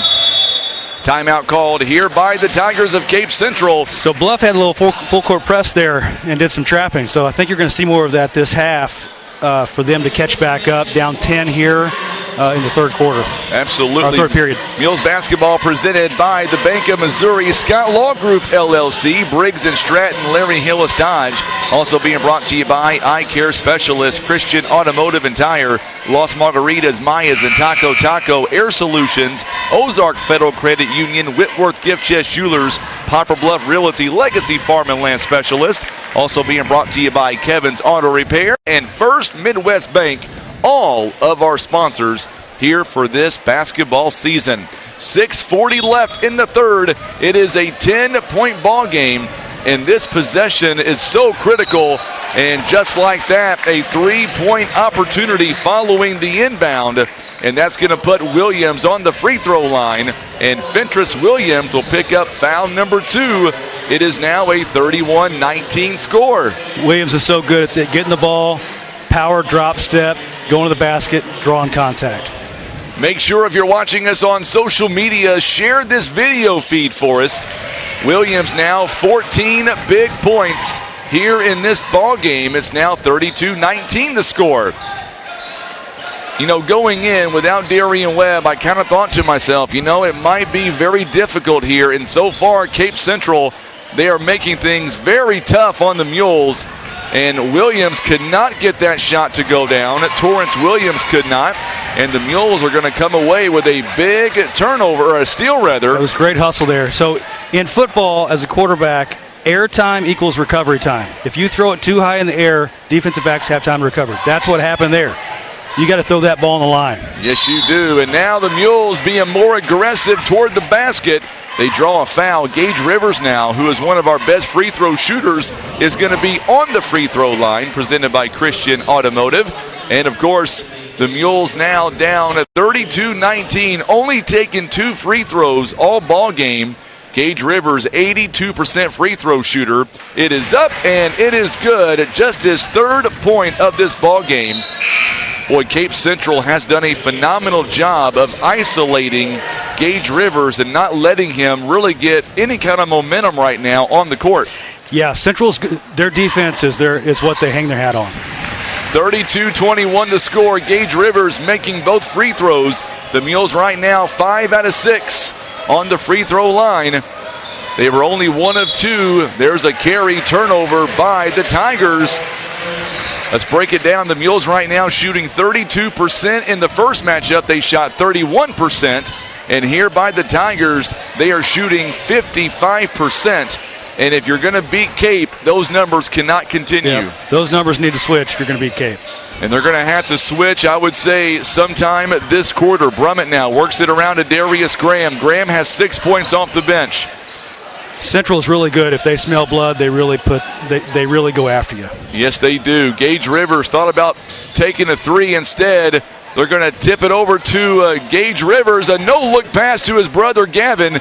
Now back to Gage, picked up by John Brantner. Rivers now trying to go inside, and instead he's going to be called, I believe, for a travel. Yes, he is. Another turnover by the Mules. That is number 7. And the Tigers have 8 so far in the ball game. So that's what we talked about in the beginning of the game, keys of the game. That Bluff had to limit those turnovers for that active defense. 5:08 to play, 32-21. Vogel now outside to Williams, 14 points and the lead. Torrance Williams going to go in for the jump ball. And it's going to go to the Mules. And that gets the crowd fired up just a little bit. You know, a tie-up like that is kind of like a charge. Yeah. It gets the crowd fired up. It really does. So they're going to give the steal to Torrance and the turnover to the Tigers. Make sure and share this video feed for us. We want to reach as many people as possible. Graham, he lowered that elbow. Can't do that. And that'll be an offensive foul. Mules have 2 team fouls here in the half. So does Cape. But Cape has a 32-21 lead. McClard's great at drawing those charges. He's got great active feet. He can get to the spot really fast. And so he draws a lot of charges. So McClard now picked up by Darius Graham. Graham doing a phenomenal job defensively. 6 points off the bench right now. The biggest story for me as Vogel takes a 3-point basket. It's no good. Rebounded by Brummett. Darius Graham high in the air. What a floater. He's got 8 points. And that brings them a little bit closer now. It's a 9-point deficit right now for the Mules. So it's back to single digits. Cameron Williams. What a block by Torrance, but it's going to be goaltending, I believe, or is it going to be a foul? Looked like a foul to me. It may be a foul. Yes, it is. And that's going to be his second personal foul. Coach Durden not happy with the call. Speaking of getting the crowd fired up, a block shot under the basket of the superstar of the other team. That's going to get fired up. It will get a crowd fired up. First one is up by Williams. He's got 15 points. Mateo Rivers now in the ball game. He'll come in for Clayton McClard. Who do you think the all-time, here's a question for you, who is the best SEMO Conference player you've ever seen? Ever seen or ever played against? Ever played against. Well, either one. Either one. So, ever seen, I have to give it to Poplar Bluff. It was Tyler Hansborough. But a close second was Cape Central's Ron Jones, who was on the 80 championship. Yes, he was. And he went to Mizzou, played Mizzou, and he played the NBA. He was the only guy that could guard Michael Jordan. Wow. So those two. And then also, like, play against, I got dunked on a few times by Marcus Timmons, Scott County Central. He's probably the best one I played against. We got to be buddies. He played basketball at SIU when I was playing football. And he was a great high school basketball player. So when an opposing team takes a 3-point basket, we're talking about crowds getting fired up. When an opposing team airballs a 3-pointer, that can also get your fan base really into it and then possibly motivate the team to do even better. Right now, it's only a 9-point lead by Cape. We'll see what the Mules can do with it here as Rivers. They work it outside. Gavin now, a little bit wild there. He's got a great handle of what he's doing. He does a phenomenal job. And then Darius Graham's shot a little bit short. What a move. Somehow saved. And there's a hard foul. by Cameron Williams. Rivers, number 3, his motor never turns off. He made a great play there of attacking the basket, go after that rebound. I've been impressed with him on the floor so far. Yes, definitely. Darius Graham at the free throw line, presented by Christian Automotive. He's got 11 points right now. And yes, I would say, Kathleen, you're absolutely correct. She's saying Tyler Hansborough, no doubt, one of the best players ever to play in the SEMO Conference. I remember Central had a big kid that year. I think his name was Scotty Mitchell. They were both tall. They were both big. And it was supposed to be like the duel of the year. And Hansborough absolutely destroyed him. You remember Ricky Frazier of Charleston by chance? Oh yeah. He was also a good one. Thank you, Miss Kathleen. That's he was a good player for Charleston, no doubt about it. Oh, absolutely. Charleston. We hated playing against him. Everybody hated playing against Charleston. They were so good, my gosh. So many great players that went through there. I still don't like playing against them today. No. Cameron Williams at the free throw line again. He's got 16 points, make it 17. And that is the story right now, is how do the Mules stop Cameron Williams? Literally almost has half of their team's points. And he does it so quietly. He does. He's got half of their points. Yeah. And it's nothing fancy. He's just grinding inside the paint, getting to the free throw line. Gavin Rivers high off the backboard. He's got 10. Second Mules in double figures now. Darius Graham with 12. Gavin Rivers has got 10. Gage Rivers, there's a punch out, a steal by the Mules. Gavin is going to be on the floor. A foul going to be called. It's 36-29. It is a 7-point lead right now. Mules are slowly chipping away as Mateo Rivers is going to be called for the foul. It's his first. And now we're going to see how the Mules respond as their defense right now exploding here late in this third quarter. Defense is going to keep bluffing this game. That's for sure. So does Hansborough ever call into your show? Does he listen to your show? I've interviewed him a couple of times, actually. Yeah, he was a great player. That game that he had against Vashon in the state championship, he and his brother both were exceptional. I'll tell you my age. I was a senior when he was a freshman in high school. Okay. If that tells you, I'm not quite 48 or 50 just yet, but I'm getting there. I get it. Gage Rivers from the elbow. This one is no good. Torrance Williams trying to go up for the rebound. He's going to be out-rebounded that time by Cameron Williams. Let's look at Cameron Williams here tonight so far. 18 points, 5 rebounds. He is 8 of 10 on the free throw line. And we're going to get a whistle here. And now the officials, we're going to get together. I believe Gage Rivers is going to be calling for the foul, or is it going to be on Gavin Rivers? Hey, speaking of all this history of the conference and the Boot Heel, have you read Erwin Porter's basketball book? I have not. It's exceptional. It's called Boot Heel Basketball, Half Century of Hoops and Hoop Supremacy. He goes in depth about all Boot Heel teams, all the way over to the Bluff area too. And he says too that Hansborough was the greatest player he ever saw in high school basketball around here. Oh, John Brantner left him wide open, and that's a big dagger right there. It's 39-29. It's back to a 10-point lead again. Let's step away, a quick timeout. We'll come right back. Mules down by 10 on the Southeast Sign and Graphics Mules Radio Network.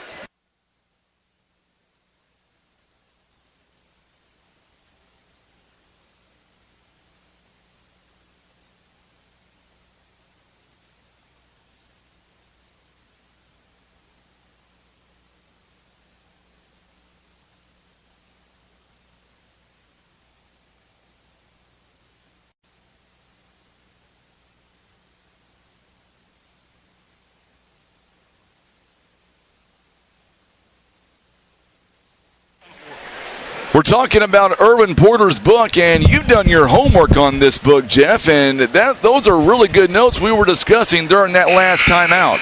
It's crazy how impactful Boot Heel basketball has been in the state of Missouri. Just some of the stats from his book. There's been 222 state championships played since 1968. 57 state champions have come from the Boot Heel. Wow. 57 of 222. There's only been 4 years where a team from Southeast Missouri was not in the Final Four. I'm going to have to get this book. It's great. That's all I can say. Great. It's like an encyclopedia of basketball. If you're a basketball fan of Southeast Missouri, it's fantastic. That is, by the way, the last time out presented by Larry Hillis Dodge, exceeding your expectations. Highway 67 North in Poplar Bluff. Under 2 minutes now. Nick Brummett, and a blocking foul coming up, and this one's going to go against, I believe, John Brantner. It'll be his third personal foul, or make that his second, rather. Team foul number 5. Both teams with 5 personal fouls here in this third, or make that second half, rather. Gage Rivers set the inbound, gets it to Torrance Williams, and the Mules have got to get Gage Rivers going. Only 4 points so far, and so far Cape Central has really shut him down in this ball game. So now the Mules quickly, Gage Rivers, unbalanced shot, it's no good, but somehow Darius Graham with an offensive board. He's got 14. That was an athletic putback there. That is the Mules wide receiver right there. Is he really? He is on the floor hustling, and the Mules are going to come away.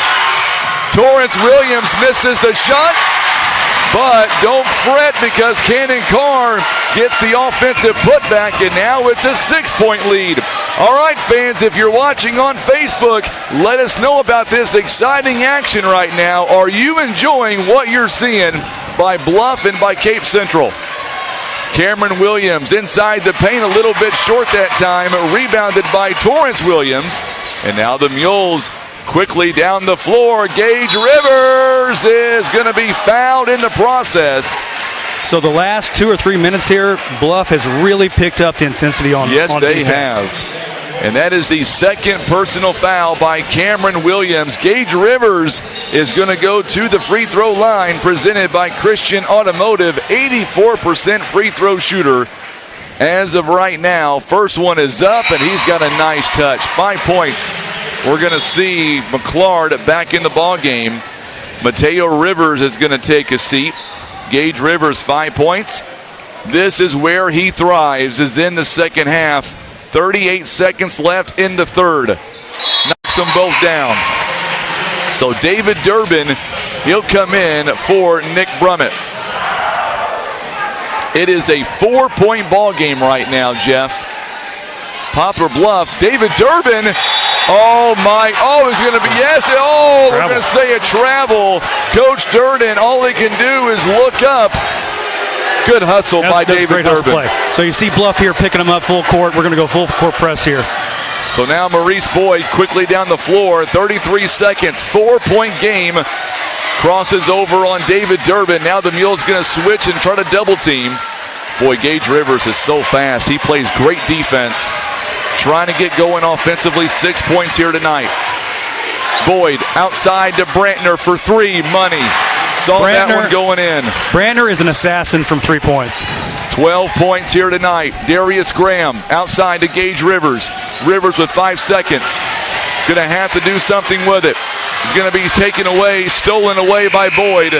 And that's how the third quarter will come to an end. It is a 7-point lead. Going to be an exciting finish, Jeff. You going to go anywhere? Man, no way. No way. He's not going anywhere. I hope you don't go anywhere either. We're going to come right back as the Mules and the Tigers. It's going to go down to the wire. You're listening to Mules basketball here on the Southeast Sign and Graphics Mules Radio Network. And, of course, what we'll do is we'll take a quick break and come right back on the Southeast Sign and Graphics Mules Radio Network.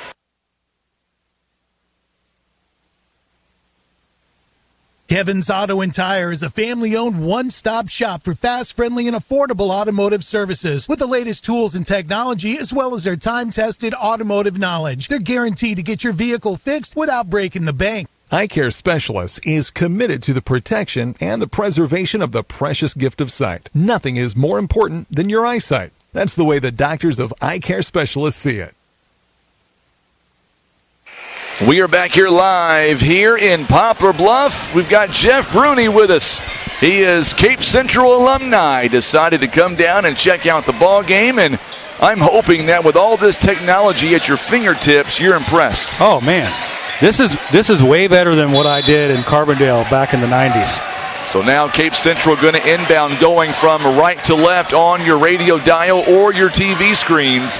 Cameron Williams now handing back off to Brantner, and a blocking foul coming up on Gavin Rivers.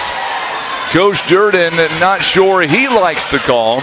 And for Gavin Rivers, that might be number 4 on him. It is. That's a big foul. That's a huge foul. He's been their spark plug the whole game.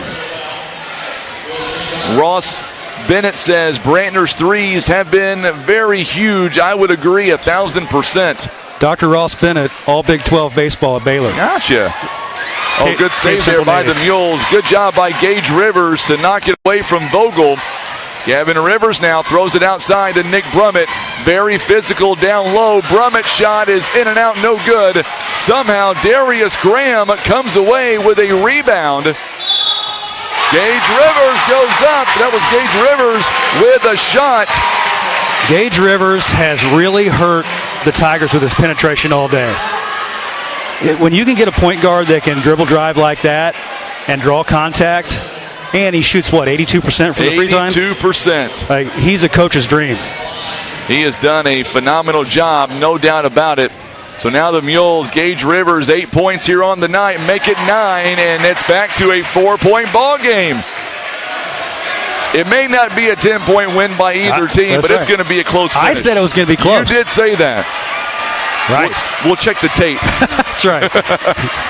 Oh, yeah, we are recording. Never mind. So Brantner now guarded by Marlon Roberson. Boy, good job by the Mules. The Mules bench, student section. Gage Rivers, a big steal on Boyd. Gage Rivers goes up, and a blocking foul coming up. It'll be 2 more free throws coming up, I believe. McLeod. I think that's 4. It's going to be on him. It's number 4 on him. No, they're going to say that's 5. That's 5. I think it's that's right. 5. Yep, it's 5. He has just fouled out. McLeod has just fouled out of this ball game. And it's not points for McLeod. 3 points, 3 assists, 2 rebounds. He's everywhere defensively. Exactly. For Cape. Yeah, he is Mr. Defense for Cape. So now Gage Rivers, he missed his first free throw of the night. That's a big free throw. He's tired from shooting so many. He is on the move here tonight. So far tonight, Gage Rivers is 5 out of 6. He's got 9 points, 3 assists, make it 10 points. And now the Mules have fought back. It is a 1-possession game. Let's go defense. Ron Withrow. By the way, Ron listened to you on Wednesday live in the studio when he was craving McDonald's all afternoon. Hey, there you go. I did my job. You did your job. Torrance Williams doing a good job. He said he went to McDonald's and took part in that cheeseburger Thursday. 69-cent cheeseburgers. 69-cent cheeseburger. That has put a hurting on Tony and the crew over there. Yes, it has. No doubt about it. Good lob pass inside to Cameron Williams, and Torrance Williams is going to be called for the foul, but he did his job not allowing Cameron Williams to get 2 easy points. Yeah, the post players for Poplar Bluff have done a really good job. Even though he has got his points, Williams has got his points tonight, they've done a really good job of keeping him under control. They have. He's got 18 points, making the first one back to a 4-point game now. You said that was Dr. Bennett, right? I want to make sure. Okay, Dr. Bennett says he's not sure about Williams, about shooting the ball since middle of the third. That's right. Until a moment ago, he had not shot the ball since midway through that third quarter, which is a big reason why the Mules have come storming back. Hickman Roberson misses the jumper, rebounded by Williams. Williams is closing in on a double-double. This is where I think you really feel the loss of Cam Harris tonight, because they haven't really been able to give Cam Williams a break at all. Oh, what a move by Torrance Williams as he gets a block over the top of Cameron Williams. Well, I thought that shot was going to go in. So now they rebound, and I should say reload rather. They refreshen up, and they'll reset the offense. A 5-point lead right now. Marlon Hickman Roberson guarding Maurice Boyd, a very tough assignment. This Maurice kid, he is so quick. He is very quick. You know, honestly, it's a big rival. You can't say a bad word about either team. Both of them, they both are very respectable teams, and they're going to fight this all the way to the end. Brantner is going to be a foul and going to be a 2-shot, or I should say, count the basket and the foul. He's got 14. and a 3-point lead has dwindled away, and now it is a 7-point lead again. So Brantner really, like we talked about in the keys of the game, when I said he needed to have the intensity they had in the Notre Dame game when he scored 22 points, he's really shown that in the second half tonight. He really has, as we're going to get the 4th foul by Torrance Williams. That is a big foul by Torrance. Number 4 for him. Free throw coming up by Brantner, 14 points. He misses that one. Rebounded by Jack Scott, who just checked in. A lot of comments here coming in on social media. We appreciate everybody tuning in here on social media. Cannon Carr shot is no good. Boy, the Mules cannot buy a bucket all of a sudden. Brantner quickly outside to Vogel. Steps inside the paint, lobs it up. It's good. He's got 2 points on the board. And now it's a 9-point lead again. Gage Rivers, desperation that time as he goes all the way to the rim.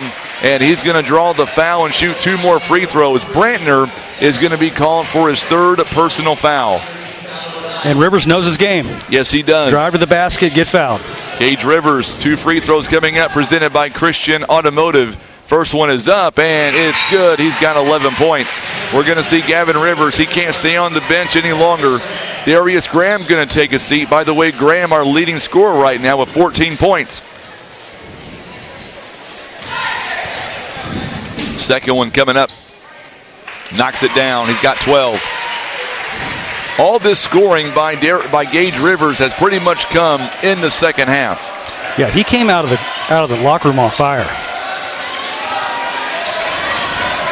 Big crowd here tonight on social media. Boy, we appreciate that. Also tuning in on the radio side of things as well. Going to be out of bounds. A rare turnover by Cameron Williams. In a close game like this, you've got to make every possession count. And that's what Cape Central right now is doing or trying to do. Gage Rivers now, it's only a 7-point lead. Mules here, if they can hit a big shot, they're right back in this contest. And a blocking foul coming up. I believe that one's going to be on Boyd. And if it is, it's number 3. And now they're in the double bonus now. So Gage Rivers, he's got 12 points. But 8 of those points have been on the free throw line. I was just going to say, he's got to have at least 8 points free throws. And by the way, they've all came in this second half. 10 points in the second half, make it 11. So now we're going to see Darius Graham at 14 points, 3 rebounds back in the ball game. Cannon Carr going to take a seat. And now we'll see the second free throw coming up here by Gage Rivers. And this one is no good. It's going to hit. Oh, they're going to say it last touch, Cape Central. That could have went either way. I mean, this could be a 4-point swing here. It really could. With that free throw and hit a 3.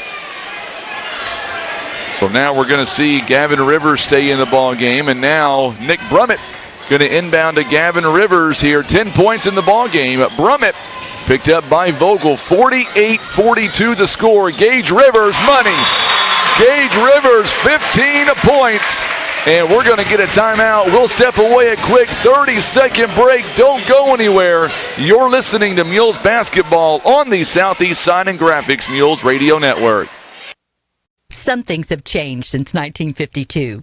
We changed our name, expanded our territory, and added branches in the communities we serve. But the most important thing remains the same. We treat our members like family. Experience the credit union difference. Ozark Federal Credit Union. Membership eligibility required. Insured by NCUA. Christian Automotive and Tire. Quality name brand tires that you know and trust. They also have ASE certified mechanics that have the training, tools, and knowledge. Air Solutions, a proud supporter of Poplar Bluff Mules basketball. Make sure and find them on Facebook or call 785-1500. So very interesting here as Gage and Gavin Rivers right now is going to be on the bench. And I'm assuming this is for defensive purposes right now, as the Mules don't want to have those guys get in any more foul trouble. Well, I think you've got to give him a breather here near the end of the game, because you're going to make a final push here. And I think putting him on the bench just to give him a breather is a great idea. So here we go, 48-44 the score, 4-point ball game. Mules are back in, and the Mules are going to come away, and there's a rip by Nick Brummett. And now the Mules are going to try to become even closer in this contest. Brummett for 3, money! first three-pointer of the game presented by Poplar Bluff Realty Legacy Farm and Land Specialist. And there's a steal by Darius Graham. And we're going to get a whistle here. I believe it's a foul on Cape Central. Vogel's like, wait a minute, what did I do? Yeah, the Poplar Bluff defender there fell out of bounds. And our guy with the ball there, he lost track of him. Usually on the bench, guys are yelling wolf.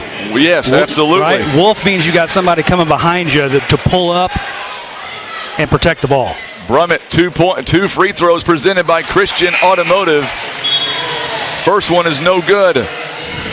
75% free throw shooter right now is Mr. Brummett, and we're going to see Gavin and Gage Rivers back in the ball game. Second one here by Brummett could tie it at 48, and he misses both of them.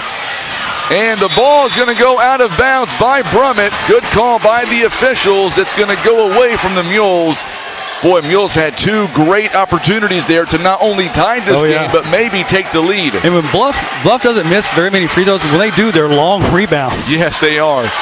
Timeout. And Cape Central, I believe, is going to be granted the timeout, but Maurice Boyd might be in some pain.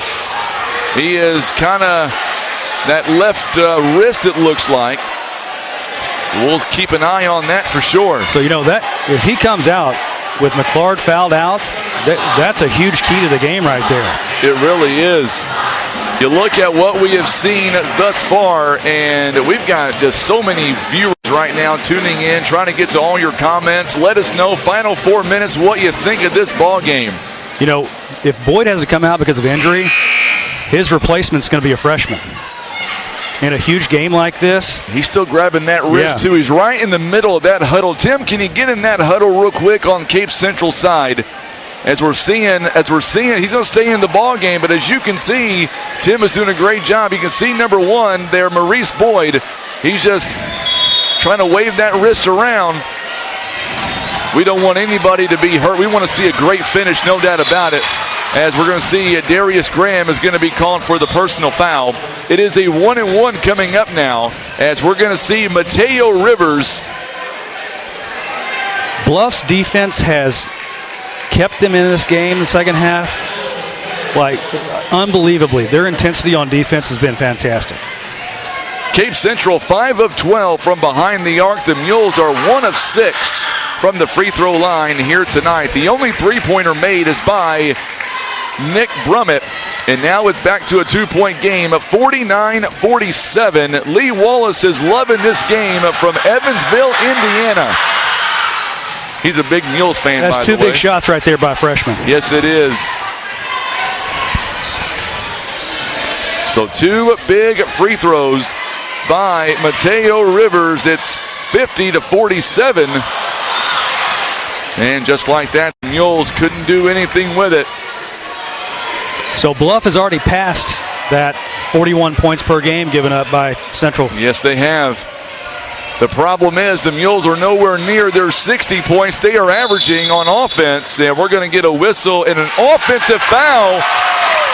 Anytime you come in there out of control on offense. And that's going to be on Maurice Boyd, I believe. Yeah, that's 4 maybe. That's 4 on him. We're going to see Torrance Williams coming back in the ball game. Nick Brummett also going to take a seat. And Cannon Carr is going to come in. So we're getting closer now to our starting 5. Originally, Miss Patillo says, "Come on, Mules." Of course, that is the head coach's wife, John David Patillo. We love having her on each and every ball game. Yolanda a 2:21 lead, or a 2:21 score rather. We got interrupted on Facebook and YouTube. I'm not sure what happened there, but now we're getting back. Hopefully we're getting the feed back with us, and we're going to get a whistle and a timeout. So we'll reset. We never lost the connection here on the radio side of things, but for some reason we did get interrupted on Facebook, but we are back here. Was there a foul there, or was it just timeout? No, just timeout called here by Cape Central. 50-49 is the score.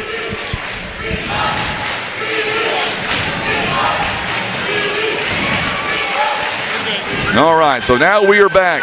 We apologize. Yes, we're back. Thank you, Miss Kathleen. Sorry about the interruption. We're going to blame that on John Bruni here. John? There is a John Bruni. There is a John Bruni. I did it on purpose. And there's John Brunis in our family. Yep. We don't ever take offense. There's so many Bruni boys. We don't take offense if you get our first names wrong. Because we know. No, it's Jeff, yeah. Oh, yeah, what about trivia? Did you announce the winner? No, we didn't do it. We didn't announce any winners yet for trivia. We're going to do that before this game is over. We'll go back and we'll look at some of these answers. There was a lot of answers. The right answer, by the way, you want to give us the right answer? Who was that quarterback in 1993 when the Chiefs lost to the Bills in the AFC title game? My man, my hero, Joe Montana, number 16. Have you ever seen him play? Not in person. I kicked myself that I didn't go. I was playing at SIU when he was playing in Kansas City. Gotcha. I just didn't Kansas. But the reason I was number 16 was because of Joe Montana. Gotcha. All right. Yep. I like that. The reason my phone number is 1616. There you go. Jeff Bruni here letting us know. All right, so here we go. It's coming up on the 2-minute warning here. That's a football analogy. 50-49 the score. Mules have Gage Rivers going to be calling for the personal foul. Gage Rivers going to be calling for the foul. That's his third, and they're going to put the wrong man on the free throw line. Cameron Williams, he is 10 of 12 on the night. He is a phenomenal free throw shooter. I want to check his transcripts. He might be more than a senior. I know he's a junior, but he might be a senior. Right. I'm just saying. It's very possible. No. We're gonna see him again next year for That's sure. Right. Makes Those them are both. two big free throws. They are right huge there. at free throws. 3-point game right now. We are back on Facebook, YouTube, and the radio, and Gage Rivers is going to be fouled. And it's going to be number 1, Maurice Boyd. So now he is fouled out. That's a big foul. That's huge. That is huge. So we're going to have a sophomore come in here, it looks like. I know Joe Montana's the next 49er. Grace is going to let me know about that. So we're going to see checking in for the Cape Central Tigers, Nathan Metters at number 11. First free throw is up, and it is good by Gage Rivers. So do you know why he was number 19 in Kansas City, not 16? I do not. Well, his name was on the list. Lynn Dawson, Hall of Fame quarterback for the Chiefs, and it was retired. Nice. But Montana was number 19 when he was growing up, so he was cool with it. So Gage Rivers making both free throws presented by Christian Automotive. It's now a 52-51 ball game. 2 players by Cape Central has fouled out. That is important to know. And now, as Jeff mentioned a moment ago, a sophomore now has taken over the duties. Vogel's shot is no good, but he gets his own missed shot.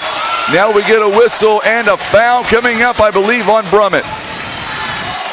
Boy, what about Vogel? What about that offensive rebound by Vogel? That was big. And now we're going to see a whistle here, or I should say the foul's going to be committed as Cannon Carr is on the bench, third by Nick Brummett. Boy, how big are these free throws by Cameron Williams again? 22 points. Oh, he misses that one. That's huge. That keeps it at the very most a 2-point game. That's right. Jeff is really intense right now. You should see him. I feel the pressure. Oh, he missed them both. Now the Mules do not need to hurry. 90 seconds here. They just need a good shot. Gage Rivers from the elbow. This one is too strong. It's no good. Is rebounded by John Brantner. You know, Bluff, there's no reason to rush. Like, get a good shot. I think the Mules may have rushed that last shot just a little bit. 1:15 to play. Boy, a big audience here on social media. Oh, my goodness. Metters goes up. That's the biggest shot of the night right now. No doubt about it. For that young man. Yeah, huge shot for a sophomore to come in off the bench there. And now the Mules down by 3 points. Brummett works it outside. Under a minute left. Gage Rivers for 3. It's no good. Gavin Rivers with an offensive board. Goes up. No foul is called. And now we're going to get a whistle here, and this one is going to be against the Mules with 43 seconds left. That's not a bad foul there. You're going to send a freshman to the line, stop the clock. I think that's a pretty good strategic foul. Mateo Rivers, he is 2 of 3 on the free throw line. It's going to be on Gage Rivers, his 4th. First free throw coming up. Knocks it down. That's a big one. Now it makes it a 2-possession game. Do us a favor and hit that share button for us. It's going to be an exciting finish all the way to the end. Knocks them both down. Boy, ice in his veins. 42 seconds. Gavin Rivers' shot is not going to fall. Rebounded by Vogel. Good job by Gage Rivers. Oh, they're going to say it's off of Mateo Rivers. I thought maybe Gage may have touched it last.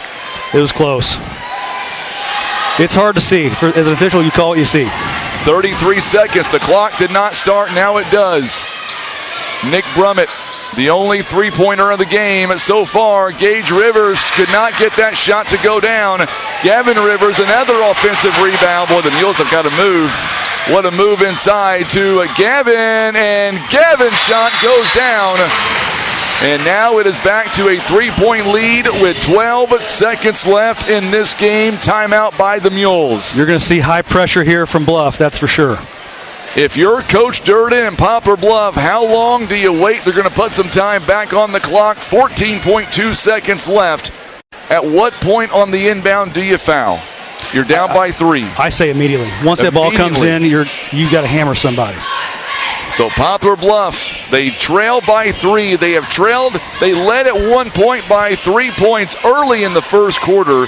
They have trailed by double digits most of the second half. But no doubt about it, momentum has swung to Poplar Bluff's side. They're down by 3. 14 seconds is left in this contest. Well, also look here. A lot of times with high pressure up here, where you got everybody up here at the line. Watch for the bird dog going deep. Somebody can always break away like that, and that can just bust open the game. Cape Central with make that 1 timeout left. The Mules have 2 timeouts left. So here we go. Williams is going to be the inbound man. Torrance Williams will put his arms up and try to guard the inbound. Here we go. 14 seconds on the clock. Mules down 56-53. So Darius Graham is going to go right to John Brantner. So John Brantner now has an opportunity here. He is 1 of 2 on the free throw line tonight, Jeff. 14 points, 6 rebounds. He is 1 of 2 on the line. And 1 made free throw makes this a 2-possession game. And the Mules still have 2 timeouts. Yeah, these are big free throws. But you know what? I don't think I would want anybody else. If it's not Cam Williams, I would want Brantner on the line here. First free throw is on the way. Knocks it down. So now it's a 2-point game of 57-53. Second one coming up here by John Brantner. 57-53, and he knocks them both down. 12 seconds now. Mules have got to go. Gage Rivers falls to the floor, and the ball's going to be batted around. Nick Brummett is going to be fouled in the act of shooting. A little out of control there. So now 58-53 at 3.7 seconds left. It is a 5-point game. Mules may not come away with a win, but what a ball game this has been all the way around, top to finish. This has been a great high school basketball game. Nick Brummett knocking down the first free throw presented by Christian Automotive. Coming up in our post-game report, we'll be joined by the assistant coach, Aaron Duncan. Big crowd here on social media. Brummett knocks down both of them. It's a 3-point game now. And Nick Brummett's going to foul automatically right off the bat. So it's a 3-point game. Brummett picks up his 4th foul. You never count anybody out here. No, you don't count anybody out. 13 seconds left for the Chiefs, and look what they did. And now you're sending a sophomore to the free throw line. He has not been there tonight so far. Does have a couple of points. If he misses this one, it's going to put a lot of pressure. He makes it, it's pretty much ball game at that point. First one is up. Oh, boy. Now, let me ask you the question. If you miss, do you miss on purpose, or do you try to just ice the game now? I say ice the game. Ice the game, he says. Jeff says ice the game. Big free throw if you're the Mules. If you get the rebound, you call the timeout. Boy, Cape Central, they're playing too far back. Second free throw is up, and it's no good. I'm not sure. Oh, the Mules, they got the rebound, but they didn't call a timeout. They had 2 left. They were trying to go for that home run pass. So the Mules are going to wind up, and they're going to lose by 3 points here, 58-55. But what a ball game all the way around, Jeff. Man, you couldn't ask for much more. Conference game, homecoming, huge crowd, a tight game. We went back and forth both ways. It was just an excellent game. You know what it means to me, it represents to me, is the fact that if you look at Poplar Bluff, they didn't have Darian Webb, and I'm going to have Tim, well, it's too late now, but Coach Drew Church went up to Darian Webb. A lot of respect there, because Coach Church knows if Darian Webb is in this lineup, tonight's could be a little bit different. Different game. Totally different game. And same can be said about Cam Harris. Absolutely. He's in the game. This is different. If everybody is healthy, it's going to be just as exciting, but you want to see these two teams at the highest level with everybody playing. Nevertheless, Cape Central remains perfect in the SEMO Conference. Bluff now gets their second loss in the conference. I don't know about you. I've had a blast tonight. Oh, my gosh. And teams like this, through the stretch of the season, down the stretch of the season, wins like this on the road, when you got a player hurt, they're a huge confidence boosters.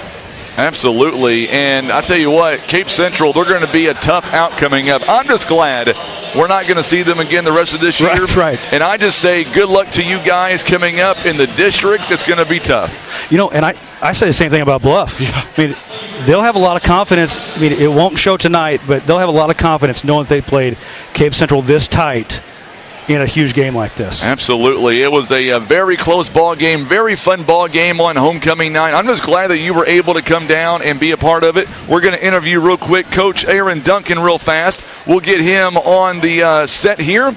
And Coach Aaron Duncan, we'll welcome him in. The first thing that stands out to me, Coach, is you guys were down by 11, 12, 13 points, never folded, came back, cut it down to 1 point a few times, just could not get over that hump. Talk about your Mules and the standpoint. They never gave up, and they have no quit in their minds. It just started on the defensive end of the court, and, we're still trying to figure things out. So it was a good effort to come back. We shouldn't have got down like we did, but, it happens sometimes, especially when we're in a situation we're in. But, they battled back, and we had a lot of guys step up and do some things they hadn't done all year, so that's a good thing for us. Talk about Cape Central. They had Gage Rivers shut down the majority of that first half. Second half, he come back out, and he was able to really put a lot of points on the board, but it was the way he was able to do it. Got inside the charity stripe, got fouled, and then knocked down a lot of his free throws here tonight. Well, they shut us down in the first half. We scored 2 points in the second quarter, so I don't know how long we went, probably. We had a scoring drought, but it was all on the defensive end. We didn't get out and get any tips and didn't do what we needed to do defensively, and that's what happened down on the offensive end. It just we went through a drought and couldn't get anything going to basket, and he played well. Got into some spots and got some guys open, and made some shots, got to the foul line, and did a good job. At the very end of the game, you guys found the right person as far as on the Cape side. Nathan Metters didn't make the last 2 free throws. Was that the design play as soon as he missed that free throw to launch it down court and just try for a shot? Well, it's 2.7 on clock. You just got to do what you got to do.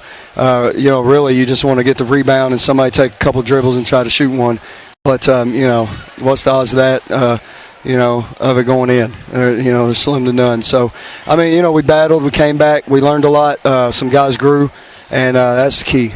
I thought, speaking of guys growing here tonight, I thought Darius Graham, phenomenal job, led the way for the most part for the majority of the game, 14 points. He shot the ball very well, 60%, and oh, by the way, 2 of 2 on the free throw line. He did in the second half. He had some really good drives where he went in and he got that mid-range shot and put it in the basket. And he's always he's been rebounding really well from the guard spot. And we had some other guys that really hit the offensive glass hard and did some really good things for us. We're just going to have to move forward, and guys are just going to figure it out, stepping into new roles, different roles, and that's just part of it. I want to say the schedule gets easier, but it doesn't. Coming up on Tuesday, we have the 6th-ranked team coming in, New Madrid. What will you guys do over the weekend to get ready for the Eagles at home on Tuesday? Just the same thing we've been doing, just the fundamentals and, just getting back and just working on fundamentals, defensive fundamentals, offensive fundamentals, and, boxing out and, trying to hold Jones to, limit him to what he can, what we can, and just go from there. Coach, thank you so much for the time. Have a great weekend. We'll see you guys on Tuesday. No, you too. Appreciate it. You bet you. Assistant Coach Aaron Duncan joining us live as the Mules here tonight fall 58-55. And you were listening to Coach Aaron Duncan, Jeff. And, one thing about this team, Bluff never quit. Cape never was going to give up that lead. And I'm a Bluff guy. You're a Cape guy. But we got everything we wanted to get here tonight. And it was a very good ball game, start to finish. And each team, I think, is going to grow from this. And I think this win and this loss by both teams is going to make them a whole lot better coming up in the last part of our season, and that'll be later on in February. I tell you what, if Bluff plays with the same intensity on defense next week against New Madrid, they're going to give them fits. New Madrid's a great team. That's one of Central's losses. Yes. But this intensity tonight, man, was awesome. It was awesome. It really was. A big crowd that showed up here tonight. And for I would dare say in a long time, this is your first Mules game. So what did you think overall with the environment, just everything in general? It was a great high school basketball environment. Great. The fans were in it the whole game. The student section was awesome. It was exciting to see. It was fun to watch both teams. What do you think the fans back in Cape right now are thinking about the broadcast? Are they thinking we're too biased? Did they enjoy listening? What do you think? I think we were pretty neutral. Good.